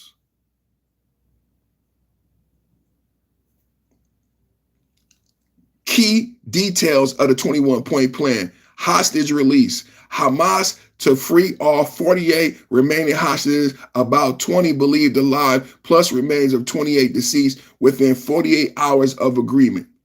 Let's go to Twitter and I'll read to you some of the 21-point plan and we'll come back to the details. It's geopolitics, man. It's geopolitics. For anybody thinking it's going to be clean, it's not going to be clean. It's like this because the last administration allowed the conflict to go on too far and exacerbate. And when we go back and we count the bodies, I want you guys to go back to the genesis of the conflict. When you count the bodies, see how many people died during the last administration and how many times the last administration brought Bibi and them to the table for peace talks. This is the reality that you're living in, Democrats. How many dead bodies do you lay at the feet of Let's Go Biden, right? Because the Israeli conflict and the Ukraine conflict both kicked off during the last administration and was allowed to proliferate over years while Biden was walking around asleep on the stage. Kamala Harris admitted herself that we were hypnotized. Kamala Harris, in brand new book, admitted herself that we were hypnotized. MAGA wasn't surprised, right? MAGA wasn't surprised because we saw how Biden and Kamala handled Afghanistan. How can you forget, bro? They want us to forget. They want MAGA to be dumb, bro. They want MAGA. They want MAGA. See, they don't want, the Democrats are already dumb and hypnotized. They don't remember why Joe Biden lost the first debate, why they switched to Kamala Harris. Joe Biden had no policy, and when Trump challenged him on how he failed the American people, remember those coffins? Remember the people who died in Afghanistan, the billions of dollars? Y'all forget? That's why Trump won the first debate. But see, the Democrat social leading media don't be honest with you. They don't be honest with you. So you think you get in my chat and you think you know everything. You don't know shit. You don't know shit. You don't know a damn thing. When Kamala Harris comes out with this book and Kamala Harris says all the things that MAGA say every day, Kamala Harris ain't told us shit. Kamala Harris is trying to get understanding because we already knew. We saw it, Kamala. We saw you alone. MAGA knew you would lose. MAGA knew you had no support besides George Clooney, and he didn't even stand on stage with you. We saw you alone, Kamala. We knew you would lose. They didn't support you. They never wanted you. Now you can be honest about the fact that the Democrats didn't support you and never wanted you. Today, can you tell us, Kamala, who did it then? Because you know what's odd to me in MAGA? as I go to the 21-point plan, MAGA. Kamala said, Obama said, I don't want to support you right now. Gavin Newsom didn't call her back. Bill and Jill would not support her. Nancy Pelosi said, we need to go to convention. We don't need an inauguration. MAGA, can you tell me this morning who the fuck said Kamala should be president and who the fuck said we're not going to convention? Now that we know that Obama, Gavin, Pelosi, who else? Who am I leaving out? She called what's the other old motherfucker? What's the old motherfucker? Bernie Bros. She called everybody. So who the fuck made the decision?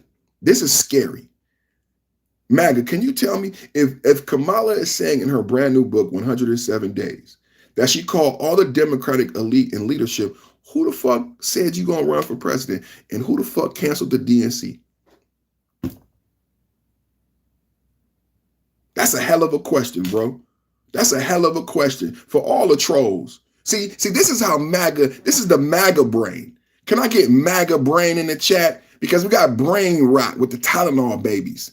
Can I get MAGA brain in the chat? Because we get brain rot with the Tylenol babies. Kamala, they don't read.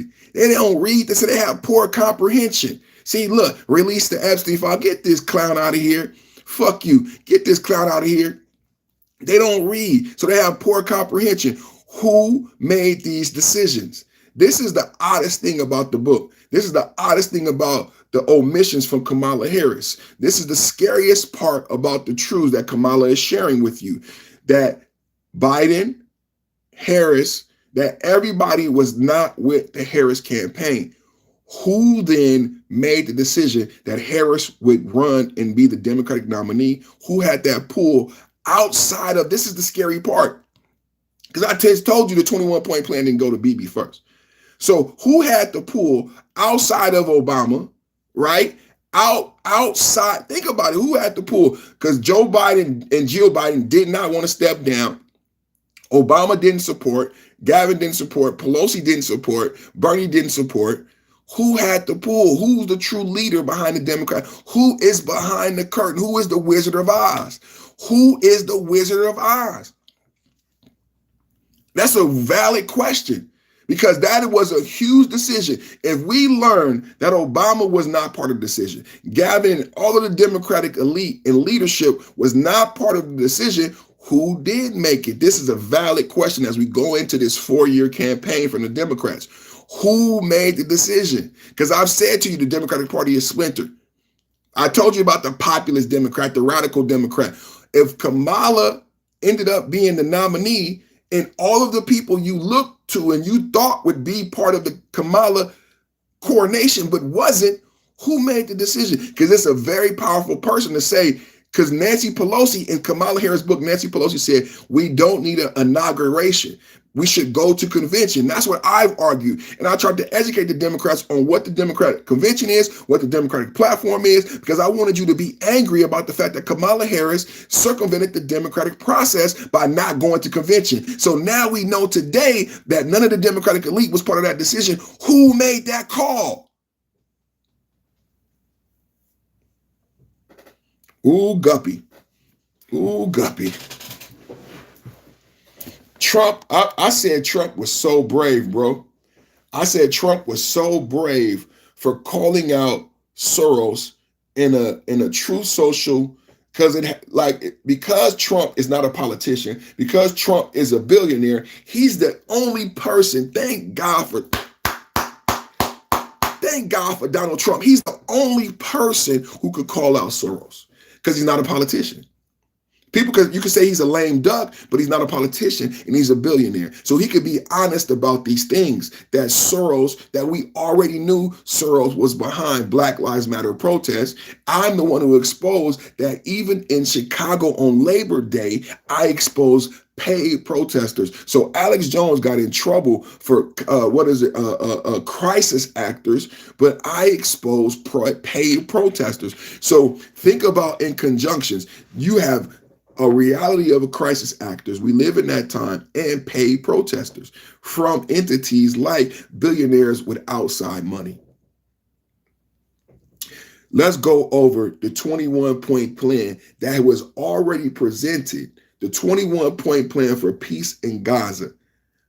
I told you today is political theater, and that the 21-point plan for peace in Gaza was already presented to the UAE Saudi prince, right?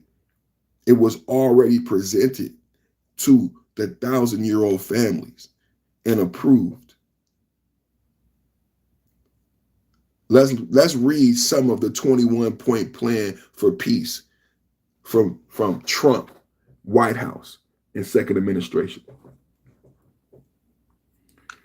Okay, 21-point plan for ending Gaza war, creating pathway to a Palestinian state. Number one, Gaza will be de-radicalized, terror-free zone that does not pose a threat to its neighbors. 2, Gaza will be redeveloped for the benefit of its people. 3, if both sides agree to the proposal, the war will immediately end with Israeli forces halting all operations and gradually withdrawing from the Strip. Points 1, 2, and 3. Point 4, within 48 hours of Israel publicly accepting the deal, all living and deceased hostages will be returned. Point 5, once the hostages are returned, Israel will free several hundred Palestinian security prisoners serving life sentences and over 1,000 Gazans arrested since the start of the war, along with the bodies of several hundred Palestinians. Once the hostages return, Hamas members who commit to peace coexistence will be granted amnesty, while members who wish to leave the Strip will be granted safe passage to receiving countries.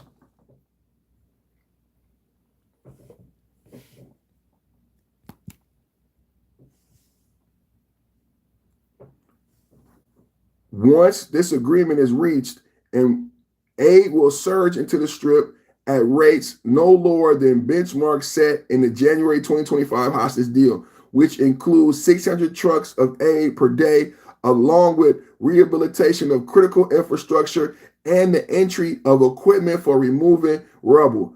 8, aid will be distributed without interference from either side by the United Nations and the Red Crescent, along with other international organizations not associated with either Israel or Hamas. 9, Gaza will be governed by a temporary transitional government of Palestinian technocrats who will be responsible for providing day-to-day services for the people of the Strip. The committee will be supervised by a new international body established by the U.S. in consultation with Arab and European partners. It will establish a framework for funding the redevelopment of Gaza until the Palestinian Authority has completed its reform program.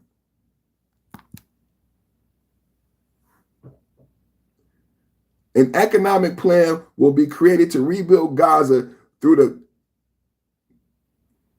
convening of experts with experience in construction, modern Middle East cities, and through the consideration of existing plans aimed at attracting investments and current jobs. 11, an economic zone will be established with reduced tariffs and access rates to be negotiated by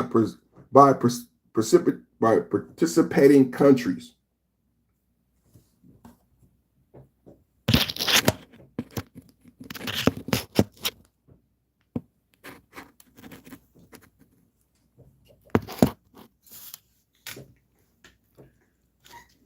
So this plan is a great plan for peace. So, and you see at the beginning, I didn't even know how many hostages were on both sides. I mean, this sounds like the way to go. 12, no one will be forced to leave Gaza, but those who choose to leave will be allowed to return. Moreover, Gazans will be encouraged to remain in the Strip and offer an opportunity to build a better future there. That's okay. Number 13, Hamas will have no role in Gaza's governance whatsoever. There will be a commitment to destroy and stop building any offensive military infrastructure, including tunnels. Gaza's new leaders will commit to peaceful coexistence with neighbors. A security guarantee will be provided by regional partners to ensure that Hamas and the Gaza fractions comply with the obligations and that Gaza ceases to pose a threat to Israel or its own people. The U.S. will work with Arab and other international partners to develop a temporary international stabilization force that will immediately deploy in Gaza to oversee security in the Strip. The force will be developed and train trained Palestinian police force, which will serve as a long-term international security body. Keep pushing, like, share, and subscribe. Thank you, Miss Perfect Timing. Thank you for that super chat. Everybody out there, double tap, hit the like button, hit the super chat one time. Thank you for everybody watching and tuning in. What we're doing right now, we're going over the 21-point plan. I would not agree, especially if Trump is involved. Tell me, Ed, why wouldn't you agree? Why wouldn't you agree so far? Let me know. Number 16, Israel will not occupy, annex Gaza, and the IDF will gradually hand over territory it currently occupies as the replacement security forces establish control and stability in the Strip. Something must have happened in the news. Did something happen in the news? Because consistently we are losing viewers. Last time this happened to me, something broke in the news. So is there breaking news? Let me check X real quick. Let's see if there's some breaking news right now.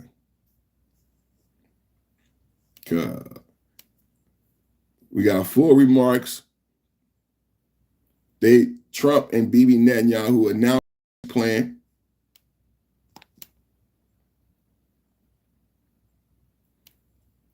President Trump, new executive order. Okay. Let me see what's going on over here because they might be talking about. It's a lot of violence going on right now. So the topics be shifting so much, so fast. Let's see what's going on right now. The Arkham universe is long. Barack Obama, 1 hour ago. Barack Obama giving a talk. The Democrats won't shut up. The Democrats just won't shut up. Executing. It requires effort. It requires will. What I'm feeling hopeful about, I guess, to get to your final point, is I'm meeting a lot of young people and people who are young at heart who are standing up for their convictions even when it's hard. A lot of young people who are standing up. I think this is the violence.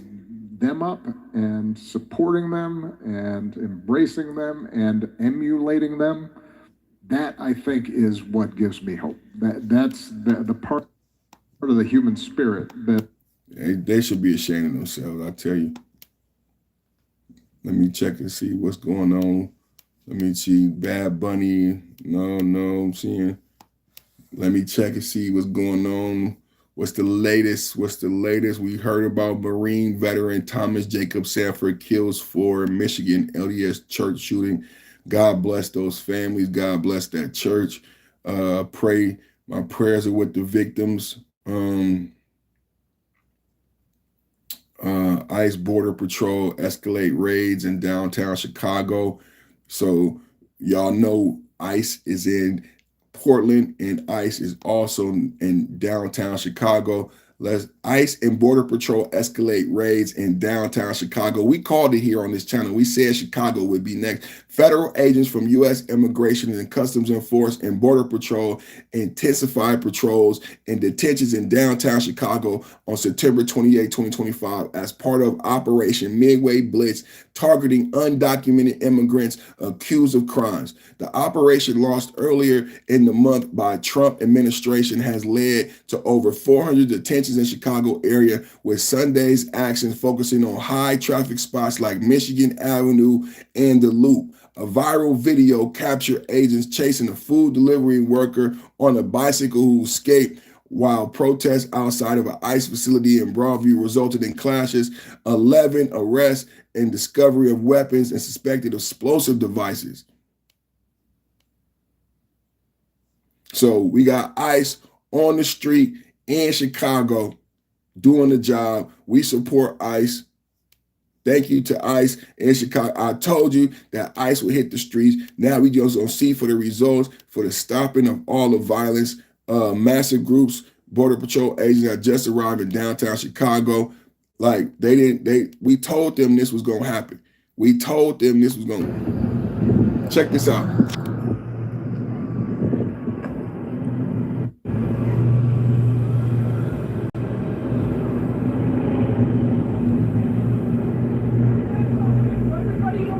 This is Chicago. ICE agents just dropped down. This is Chicago. ICE agents. We got Portland and Chicago. We got Portland. Let me read what else we got. What else we got? I know I had another one on the deployment in Portland.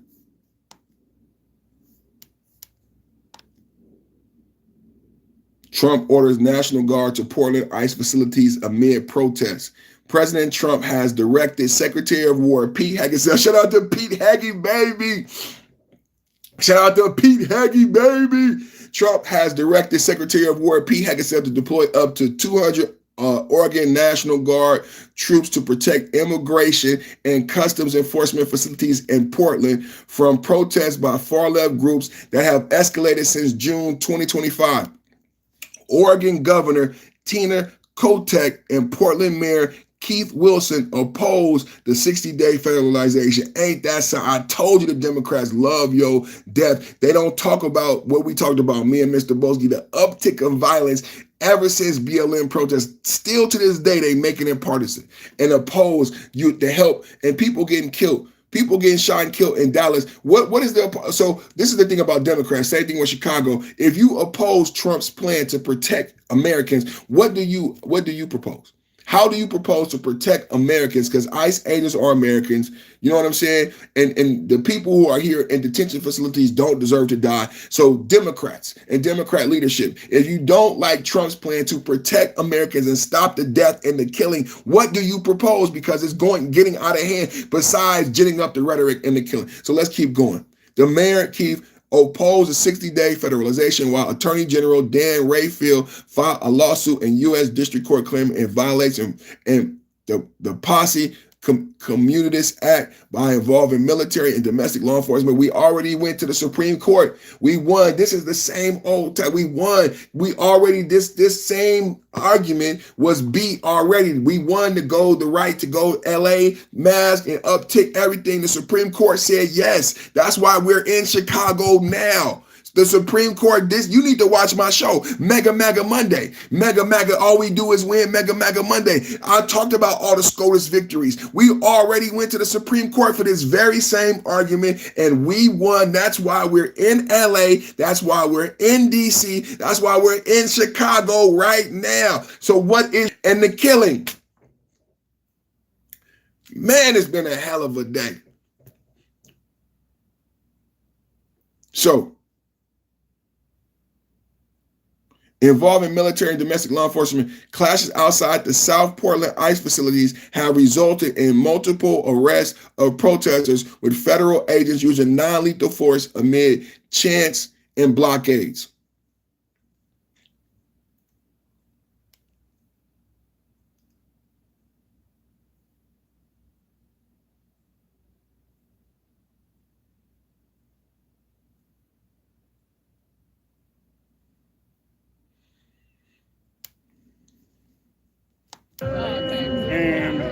seen everyone, and I was like, I told my girl, I was like, nah, fuck that. I gotta go down there. I live out in Beaverton, and I wear this hat every day at work. I work at Safeway, and don't no one say shit. But yeah. So then, what do you think of what's happening right now? Check out this brother. This is the real MAGA. This is the real MAGA. I'm so proud of this brother right now. So anybody, I know it's a lot of trolls today, but I know it's a lot of trolls today, but I feel blessed and I feel covered. So because we are blessed and we are covered, you know what I'm saying? With so much success on the channel, so many blessings have occurred on the channel. So we're gonna keep going and keep striving with the blessings. It's just a storm. It ain't even a storm, you know what I'm saying? It is a little bit of rocking the boat. You know what I'm saying? They love to rock the boat. But let me show a picture of some real MAGA. Sounds like the Democrats are the truth. I agree. So let me play this video of this brother. Make America Great Again, another black man who support MAGA, because I don't think people truly understand that what Make America Great Again means. It means America great for all. So it makes a lot of sense to me why black men latch on to MAGA, and then look at the benefits in places like DC that are predominantly black. Look at the benefits in places like, is my volume, let me check my volume before I play this. Let me check my volume.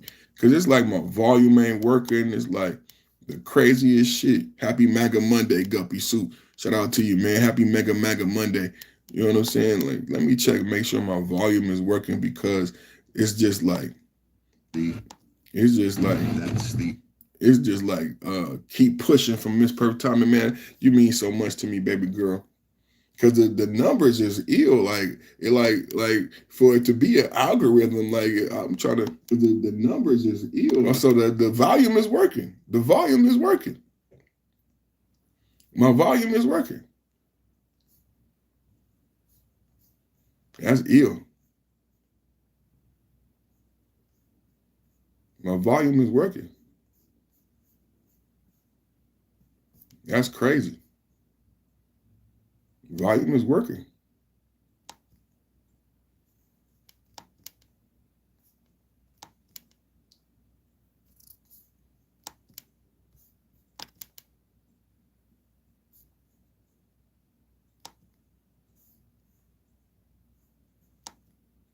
Just another day at the sawmill. Just another day at the sawmill. Just another day at the sawmill. There's another day at the sawmill. Let's show this video. I swear to God, I feel like, well, fuck them in their ass. Let's show this video of this MAGA brother. Yeah. Oh, hey, I seen you on YouTube. I was watching on live, and you were protecting a female. I came down here because of you. Thank you. Because I seen you on YouTube. There's a guy watching you, and I seen everyone, and I was like, I told my girl, I was like, nah, fuck that. I gotta go down there. I live out in Beaverton, and I wear this hat every day at work. I work at Safeway, and don't no one say shit. But yeah. So then, what do you think of what's happening right now?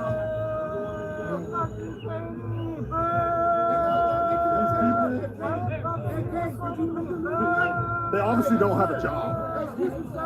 How do you guys pay rent? How do you pay rent? I got my own spot. How do you pay rent? Hey, listen, I got a job. Check my bag. Hey, I got a job right here. I work at Taco Bell. Okay.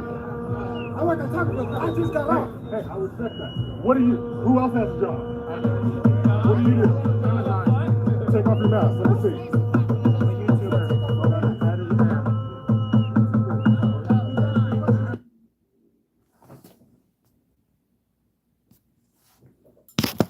This is the reality. MAGA, black man like myself, work at Safeway, saw a woman in distress. So he came down there to protect the woman, just like Big Boss. Support to this brother. Support to this brother. Saw a woman, MAGA, a gentleman, did not get violent, did not get irate or upset with anyone. He came down there to be a man, an American citizen, and support female citizens who you see people yelling and screaming and hitting buckets, right? These are Marxist tactics that you saw in BLM. Remember what BLM said. BLM said we are trained Marxists. These are Marxist tactics that you saw from BLM. The hitting the drum. Remember that time the little white boy and the guy was drumming in his face, and then they tried to cancel the white boy. The white boy was scared. Remember all of these. This is not capitalism. This is not American. When you are out there being violent, purposely violent, the gaslighting that they tried to create violent situations, they've been trained. Antifa and Marxists have been trained to create. I wouldn't go out there. I would say, MAGA, don't go to the protest. Because I would tell you, before you go to a protest, number one, don't go alone, and study and understand Antifa and the Marxist training that they have received, because you are out there as a citizen and a gentleman and you don't understand what you're up against. Their training is to gaslight you and to cause a violent outbreak. They don't care about your life.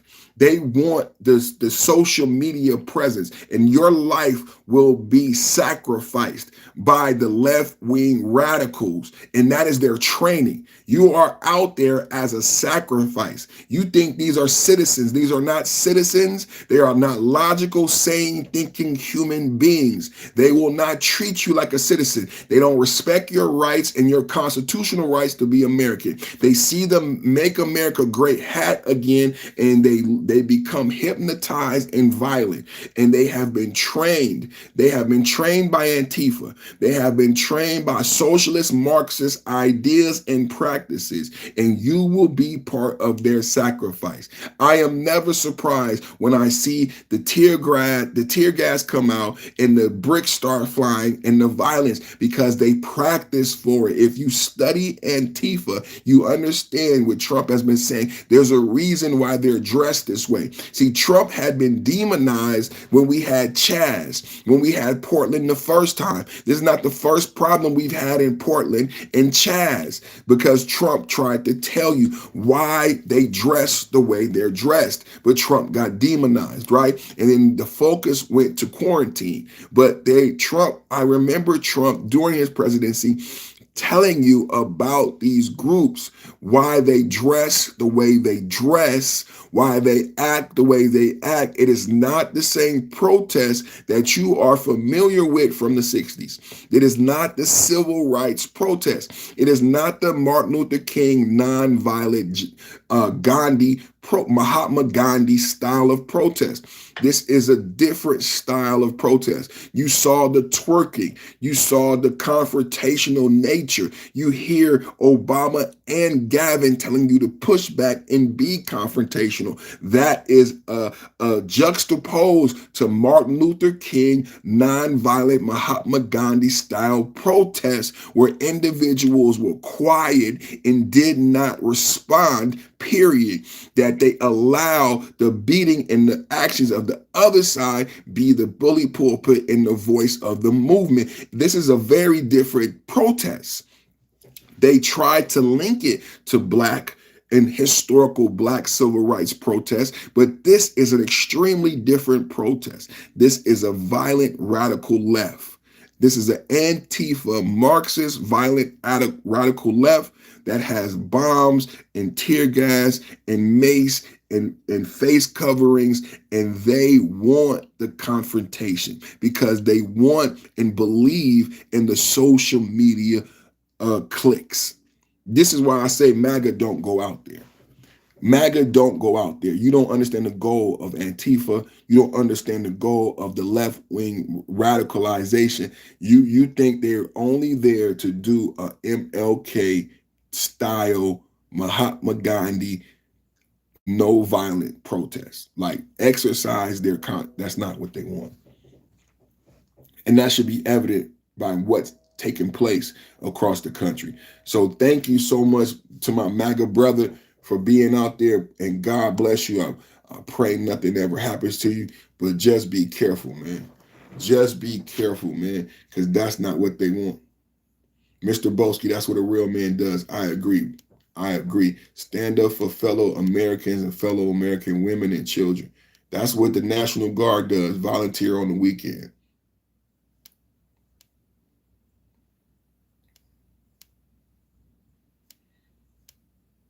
I think that's all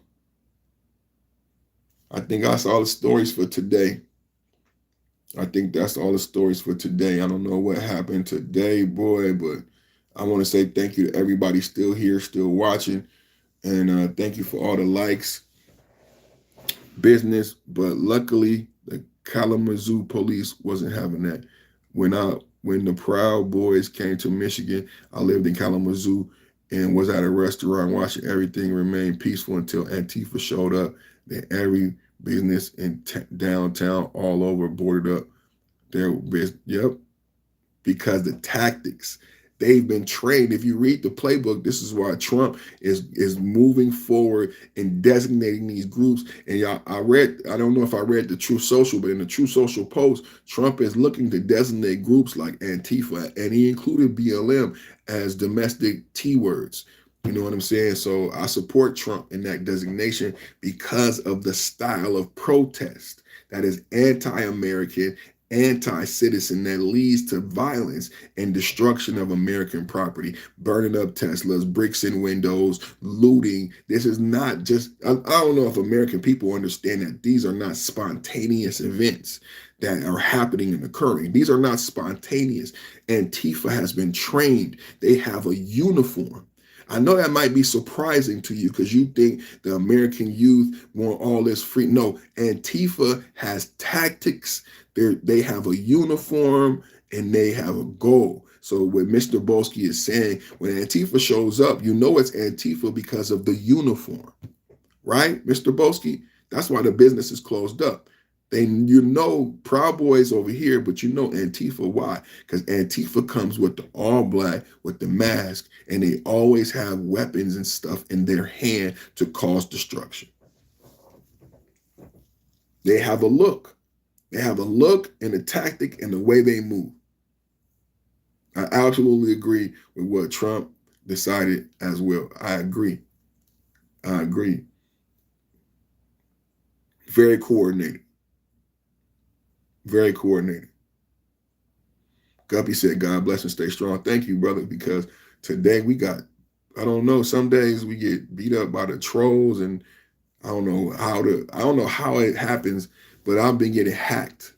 And I don't know how the hack works to where you could stop my views from going up and you could just kill the live stream. So today, somebody flagged this. So I think what's happening in the background is that people are flagging us. Today, we got flagged, but I came back up. But telling you guys, it's getting mentally vexing fighting this YouTube thing from this perspective of a cell phone and not having anybody, like, from what I understand about IT and DOS and the framework of how computers and shit work, like, that makes it worse, my understanding of computers and programming that. Like, okay, so when you have medical IT where I work in, you have something called user security. And each user has a security profile, which allows them to do different things. Now, they tell you that there's an algorithm, right? That algorithm drives this and that when on YouTube.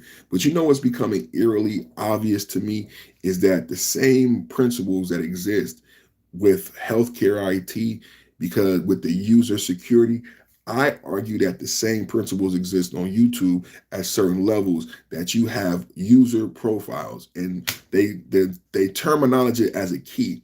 Each user has a key, right? And this key gives you certain powers and authorities within the system, right?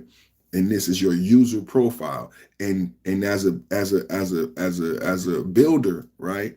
As a framer, you can add more keys or take away keys to user profiles, right? To empower the user, right? So that's how it works with user security, right? So I give you different keys and you can unlock different doors. Pharmacy key, radiology key, laboratory key, and then you can do certain things in the lab, certain things in radiology. based on your user security. And that's how profiles are set up. Everybody creates a profile when you come to YouTube, right? So everybody has a different level of user security. And that's just how to maintain the mainframe, because if you don't create content, why would I give you certain keys, right? So a lot of users on the channels are not creating content. So if I'm an administrator and I got to control all the user security or only have certain bandwidth, I'm looking at your content, I'm looking at your channel, or you're just a participator. So I'm not going to give you certain keys. Now, Dennis, Perfect Time Podcast, is a monetized channel. That's a key. Think about what I'm explaining to you about user profile, user security. First, you're creating content. That's a key. I'm going to give you a key and permission to create content. Another key is I'm a monetize. I'm changing your profile. I'm changing your profile, right? Just like with what I learned with IT. I'm giving you another key, right? First key where you create content. Another key is over here, key. This is changing your user security and your user profile. Because like, how do you go? Because like Mr. Boski could have a channel. What's the difference between you? The user profile. What's the difference between me and Mr. Boski? Our profiles and what user security you have. Are you monetized? Are you this? Are you that? Are these keys present in your profile? So when I started to think about that, right? If you think about that and you understand what I'm saying, and it's like, damn, how much does the algorithm really have to do with who is successful and who's not successful? If you understand the user profile principle that I just brought forth with the keys. And then my argument is, think about monetization and different abilities on YouTube. How do you grant someone differences? Ozzy Cosby, Mr. Boski, Perfect Timing Podcast. How do you, via security, via profile? When I log in, the computer goes through a system of checks. When I log in, when Mr. Boski logs in, the computer goes through a system of checks and then looks for the keys. And then say, oh, okay, this person go here, this person goes here, slot you in. Something odd took place today. I don't know what. I don't know what. I don't know what took place today. I don't know. I don't think my content is that compelling, or I don't think my content is to the point where, but for some reason, people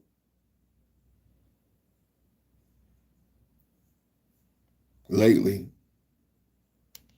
somebody, I want to know, because this happens with Black YouTubers a lot. I seen it with like Tall Guy. I seen it with Black YouTubers and Black content creators. I seen it in the car sector, where I saw a lot of Black content creators get success and change their life with the car YouTube. Mr. Organic and Tall Guy. And as Mr. Organic and Tall Guy became successful, got money, got married, all the things YouTubers, I like Stradman. So Stradman was allowed, the white boy was allowed to grow and get bigger and bigger, got a house in Utah, just waste money. No one ever said anything about Stradman about wasting money, but they picked on Mr. Organic. They picked on Tall Guy. So I remember watching Tall Guy car reviews and his ascension in Mr. Organic. And I remember watching, all of a sudden, as they got popular, these trolls come out. And it affected Tall Guy. It affected Mr. Organic. It's affecting me mentally, physically. I remember this racism come out. Like the other day, I got attacked, and like there's all these trolls leaving like scam comments.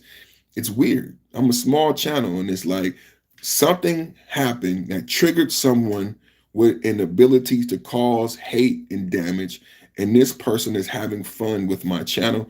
I'm 50 years old. I don't know how to combat it. I wrote YouTube. I don't know what to do. I just know somebody who's evil has learned how to,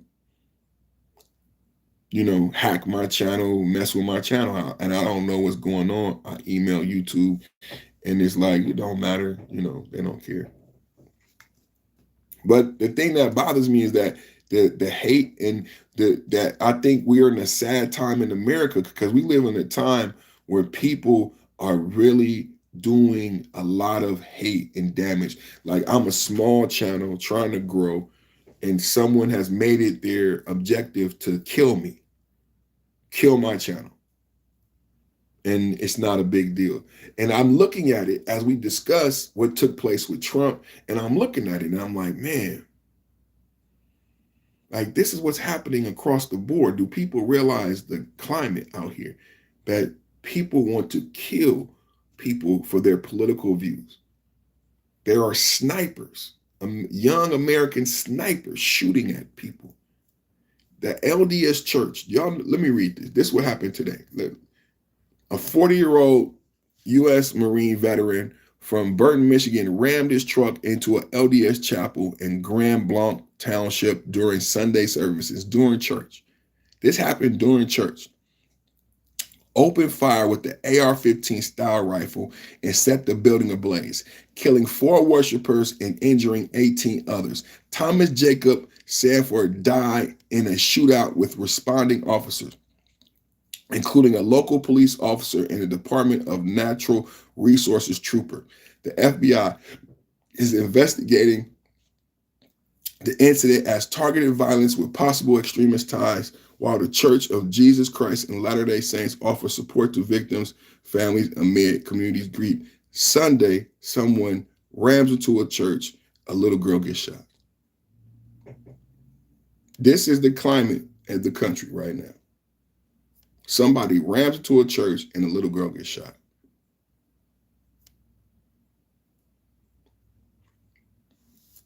God bless the victims, man. I know you are over the target. AR bots are real. Yeah, the bots are real. It's the weirdest thing. I don't know where they came from. I don't know who has the time and the money for my little channel. Who has the time and the money for my little channel? But I wish we could call the police. I wish there was authorities that you could call so you could protect and stop the violence. You know what I'm saying? I wish there was someone you could call, because this is what happens in high school. This is what happens to kids. Like, I'm 50. It don't bother me. Ozzy Cosby said, my comments were getting deleted by YouTube about 5 years ago, and I was emailing them back and forth about a specific comment, and they fixed it for about an hour, then they blocked it again. Amos said, I love you, bro. So it's AI. So yeah, that lets you know it's cyberbullying. Amos said, I'm 59. So it lets you know that who believes there's 14 people in the chat? Who believes there's only 14 people in the chat?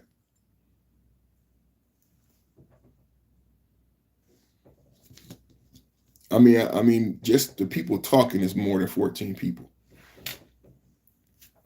Right? Then it jumps up to 18. Like, I don't know. I don't know how they do it. Whoever doing it deserves an A. You know, whoever doing it deserves an A. My question is, what's their goal? What is the outcome? JD Vance would be, what is the goal? Death? I really think they want death. Y'all should study Antifa. What is the outgoal? What is the outcome and goal? What does Antifa want at the end? So all y'all here, and it says 18 people. How many people believe it's 18 people? I don't believe it's 18 people. 51 people. We never got to 100 likes. 2 hours. It's like somebody else live stream.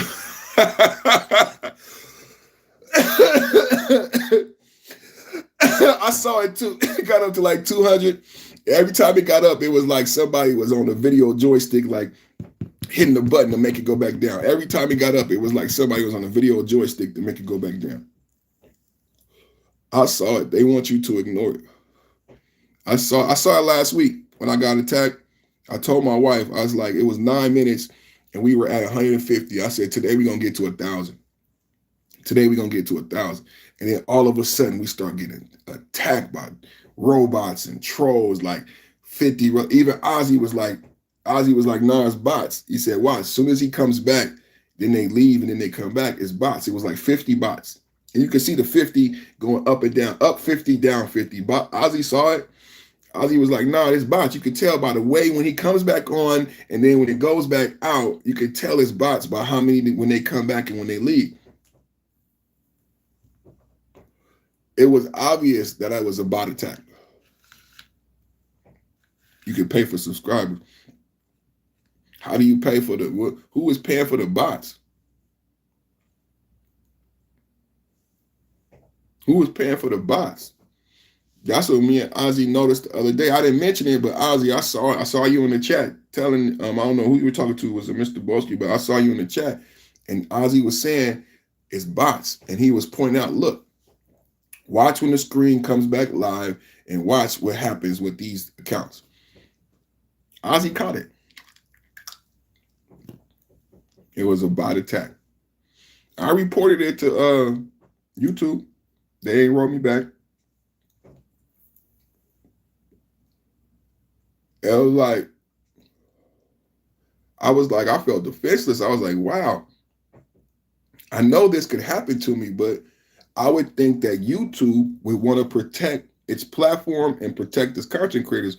Like, I know YouTube is not going to stop the bad comments or whatever. Tomorrow, I'm going to moderate the comments. But I just thought YouTube there would be some tools for you to protect yourself, because it's an attack, you know? So I'm like, there has to be tools. And it seems kind of unfair to put it on the content creator to create this community of moderators, and then to put it on the moderators to where the moderators can't even enjoy the show. I want to say thank you to the moderators, because like, I can't expect the moderators to do all of that work. How can one moderator moderate 50 bots? It's impossible. And that's where it becomes illegal. And that's where you have to have laws and rules and regulations. One moderator can't moderate 50 bots. And Ozzy and Mr. Bolsky and Relax, they here to watch the podcast. They here to enjoy, get the information, talk shit, you know, swallow spit, talk shit. They not here to be police. It's hella unfair for me to expect my moderators to be police when I'm the one who is garnering all of this hate. They like, I just came here to watch. Perfect. I came here to support you and watch you, but shit, you gonna put me to work, you don't have to pay me. I can relate. Like, that's kind of messed up.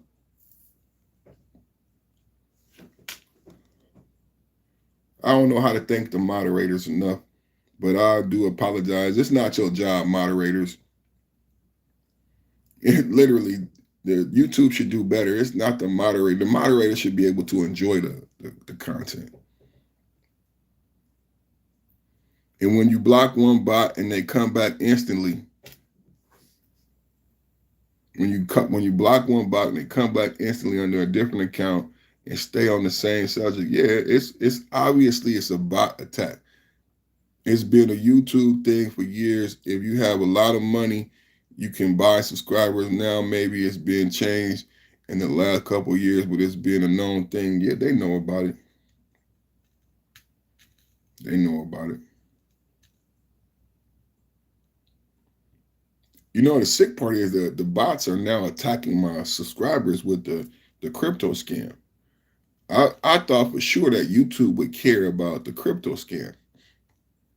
Like, hey, YouTube, these bots are trying to scam my followers and your subscribers. They're not just my followers. They are members of YouTube and Google.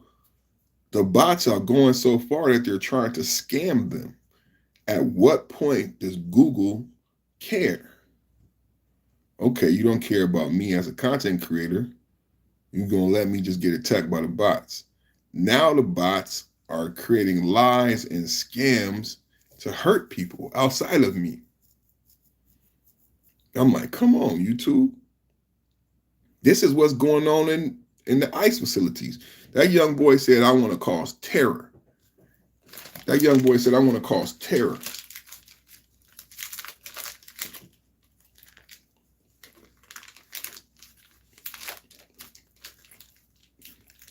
They're trying to distract everybody and keep them from listening to the subject matter. Yep, it's true. It's true. That's the whole debate, whether YouTube or other platforms are public choice or public square for free speech. Well, the whole world is going digital currency, whether we like it or not. Too bad America's going to be behind, Jason.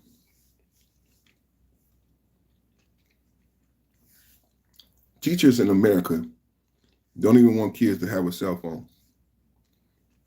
What is it? iPhone 17 Pro. Think about 30 years from now. 30 years from now, kids would be so. If I'm a kid 30 years from now, I would be angry. I would hate the baby boomers. I would hate the people of this generation. iPhone 17 Pro. Cryptocurrency, Web 3.0, and baby boomer teachers got kids who can't read, but they have a fucking rocket ship in their pocket. A supercomputer in their fucking pocket. But the kids can't read.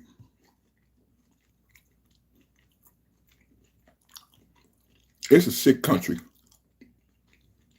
The kids should be buying crypto. The kids should be buying stocks on their supercomputer / cell phone. You ain't gotta buy everybody a laptop in school no more. Remember, there was an issue about connectivity. Everybody has a cell phone. Everybody has a cell phone network. They can all get online. Why haven't American schools adopted and adjusted to the new Web 3.0? Why are American schools being ran by women and baby boomers? I'm 59. What's up with it? Cryptocurrency is going to bankrupt Americans. We're going to be stuck in the dark. We're going to be over here arguing about gender and sex. It's already happening. I mean, this conversation is 10 years old. Did you see the Bricks Parade? What I hate, and I'm 49, but in my neighborhood, I never see kids playing outside. They don't, but they're not using these supercomputers for the right thing. That's another distraction. So you got supercomputers, and instead, so your kid don't use it right, they got super porn. They got Sexy Red and Cardi B. So instead of a young man understanding, I think if you love comic books, think about us, man. We love Transformers, G.I. Joe, comic books. Imagine if we had a supercomputer in our pocket, AI, deep thinking. We would have created our own cartoons. We would have created our own comic books. We would have created our own Ninja Turtles. Instead, they want to kill on games. Think about what they speak to on these devices. You have an ability to murder and steal. Grand Theft Auto, war games. These are the most popular games.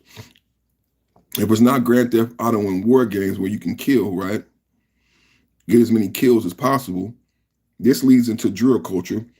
For like 10 years, as I was raising young children, I didn't buy these games for my son. I remember you couldn't have these games when video games first came out. But all of a sudden, some rules changed, and these kill games became the trend all through the beginning of the 2000s. Then, after 06, 07, 08, 2010, then you get drill. So the video game becomes a reality. First, you had Grand Theft Auto, and then the video game becomes, I said it. A lot of parents, I grew up in the 90s. I'm like, these video games is going to have an outcome. No. These little motherfuckers is going to want to do it for real. They've been watching the game. Next thing you know, drill. Somebody creates this fucking shit on the gun, and they out here playing the video game in real life. Stealing cars, pulling up each other on cars, killing each other, making songs about the shit. And everybody like, oh, drill, I can't believe it. Drill is a manifestation of their addiction and them not coming outside and their addiction to the video game. And them not using the supercomputer for what it is. They don't want to go to school. Toxic masculinity. They're not being welcome in the classroom. Put down the cell phone. Take off the headphones. And no one is saying to them, hey, bro, do you know you got a supercomputer in your pocket? You know, when I was a kid, we didn't even have computers. Do you know you live in Star Wars and Buck Rogers? You can FaceTime on your phone. You can go on YouTube and TikTok and talk to anyone you want to globally, build a global community. Do you know you have a supercomputer in your pocket? And instead, we got white women. Look up what's the percentage of teachers in America? 80% of all teachers in America are white women. And they old baby boomers and old antiquated thinking. Why do you think young men don't feel comfortable? This is why we voted for Trump. And it's across the board. These white women, they don't like young white men. Y'all surprised? White men are not surprised. If you watch Steven Crowder, that's why I say a lot of people wasn't watching Charlie Kirk. They wasn't watching Steven Crowder. They're not surprised when I say this. These white teachers are treating young white men as if they're devils. And young white men don't feel comfortable in school and damn sure in college campuses. Y'all think it's just young black boys not being able to read? Nope. It's not just young black boys not being able to read.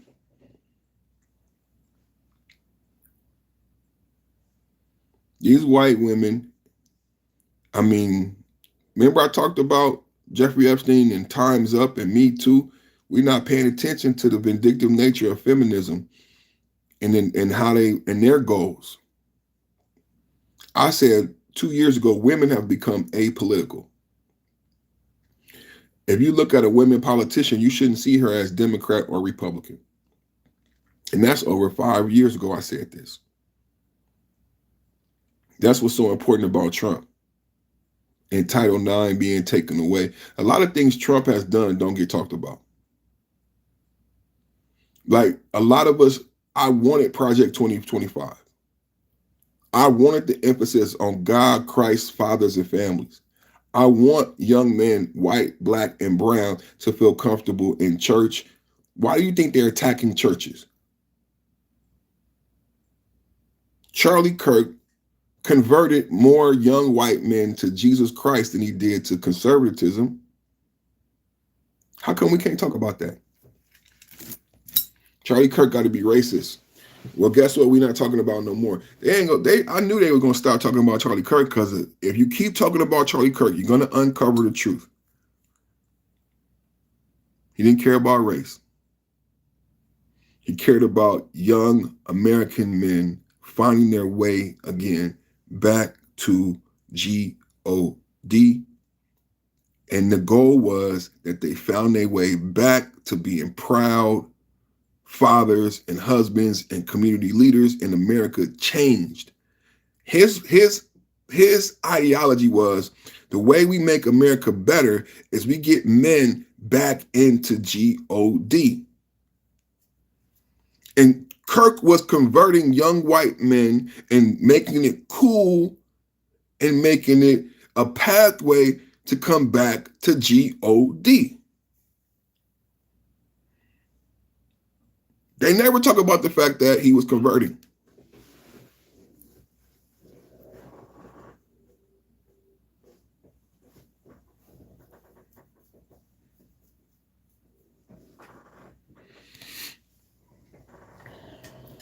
If you keep playing videos, then you start to see it. And that's why they had a couple clips. Those couple clips ran dry with the racist rhetoric. There were no more clips. They had a couple clips, but if you keep playing Charlie Kirk content, you're going to find a theme.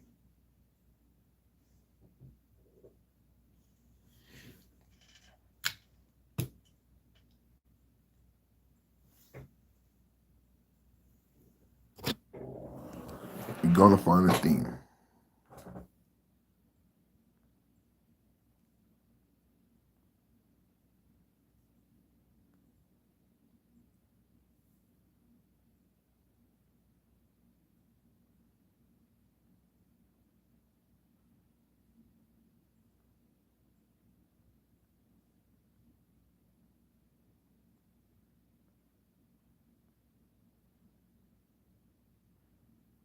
So now we got 11 people. Let's see how I've been through this before, where you have 50 people, but YouTube says 0, and basically it's a message. They don't want you to do content no more.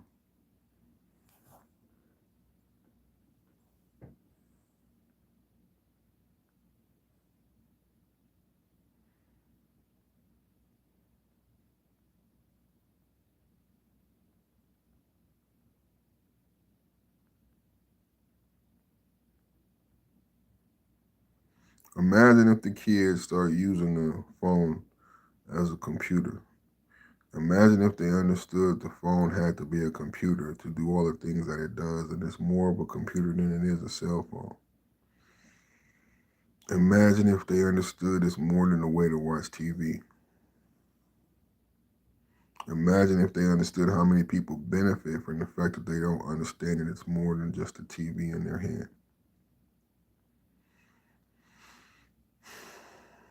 iPhone Pro 17. It's almost scary. When they look back and do history, they will be like, you guys had this device. You could have changed your world. You could have solved climate control. You could have solved everything. You had an iPhone Pro 17. Everything you needed to solve all your problems was in your hand.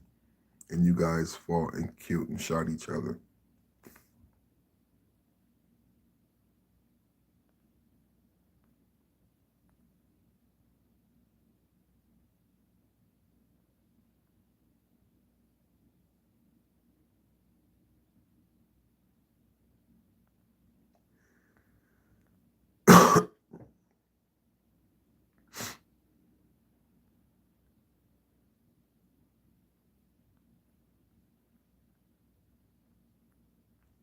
Another mega Monday.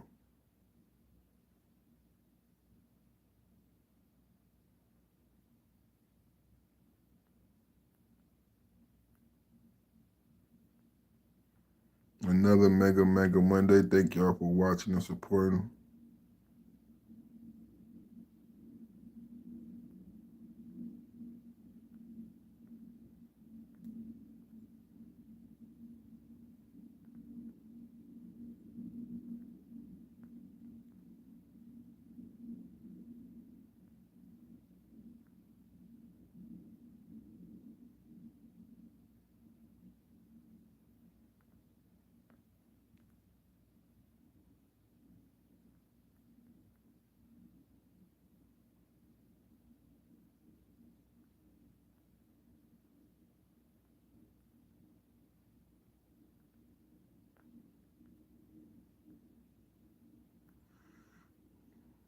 Silent sniper. I don't see nobody on the right trying to hurt nobody. But I got an account called Silent Sniper in my chat.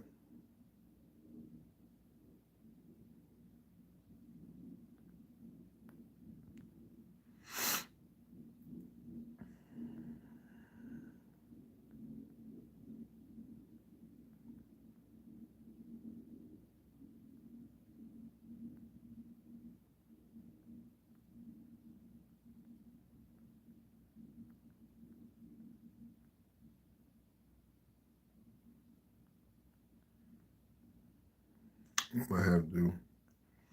I don't know.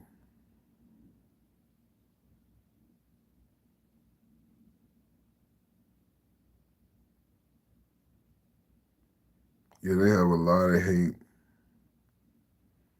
And now I wish they had as much desire to fix the problem as they do desire to hate.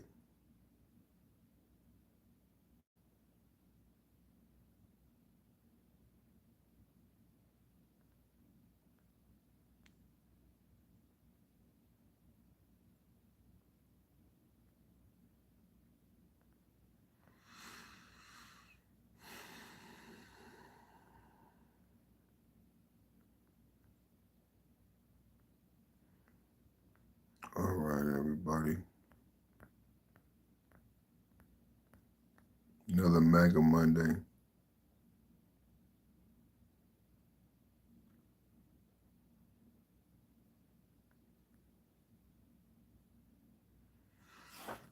And Mr. Busky, yeah, I'm shutting it down though. Salute to you, brothers. I see you tomorrow at 11 a.m., 11:30. Same bat time, same back channel. Hello from Florida. Salute to you. Nothing will ever fix the problem of hate. I agree. Jesus Christ, the power. That's the gospel, bro. Gospel. Remember, Fight the Power, Radio Raheem, he had the love and the hate rings. And he said, love and hate, and love and hate, and love wins. That's the gospel. That's why Charlie Kirk was, I believe, assassinated. Because hate is powerful, right? And the only thing that could be hate is love. That's the gospel.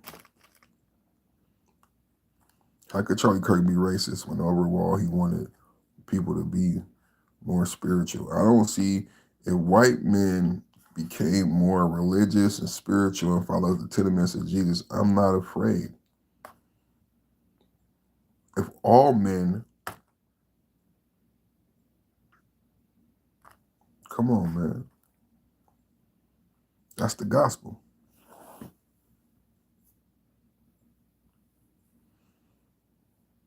See you tomorrow, brothers. That's the gospel, brother. That was the message of the gospel. That's why Jesus sacrificed his life. So we understood the only thing that combats this level of hatred is love. That's it.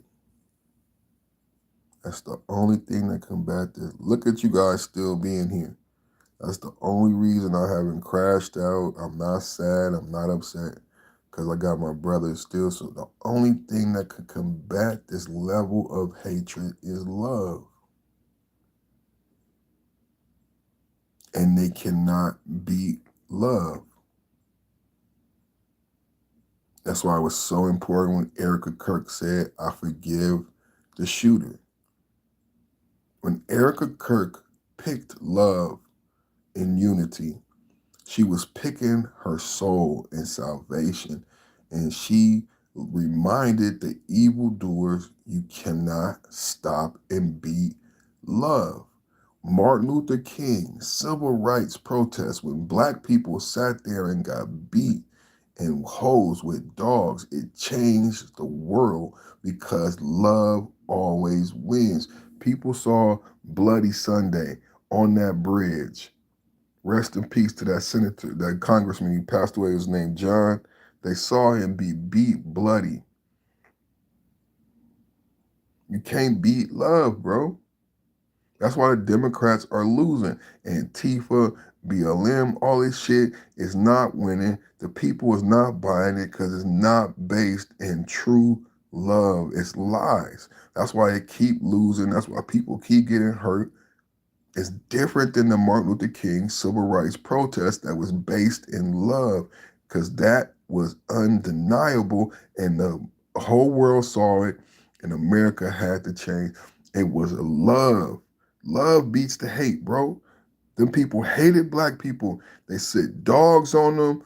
They put water hoses on them. They hated black people, bro. They did not want the status quo to change. They hated black folks.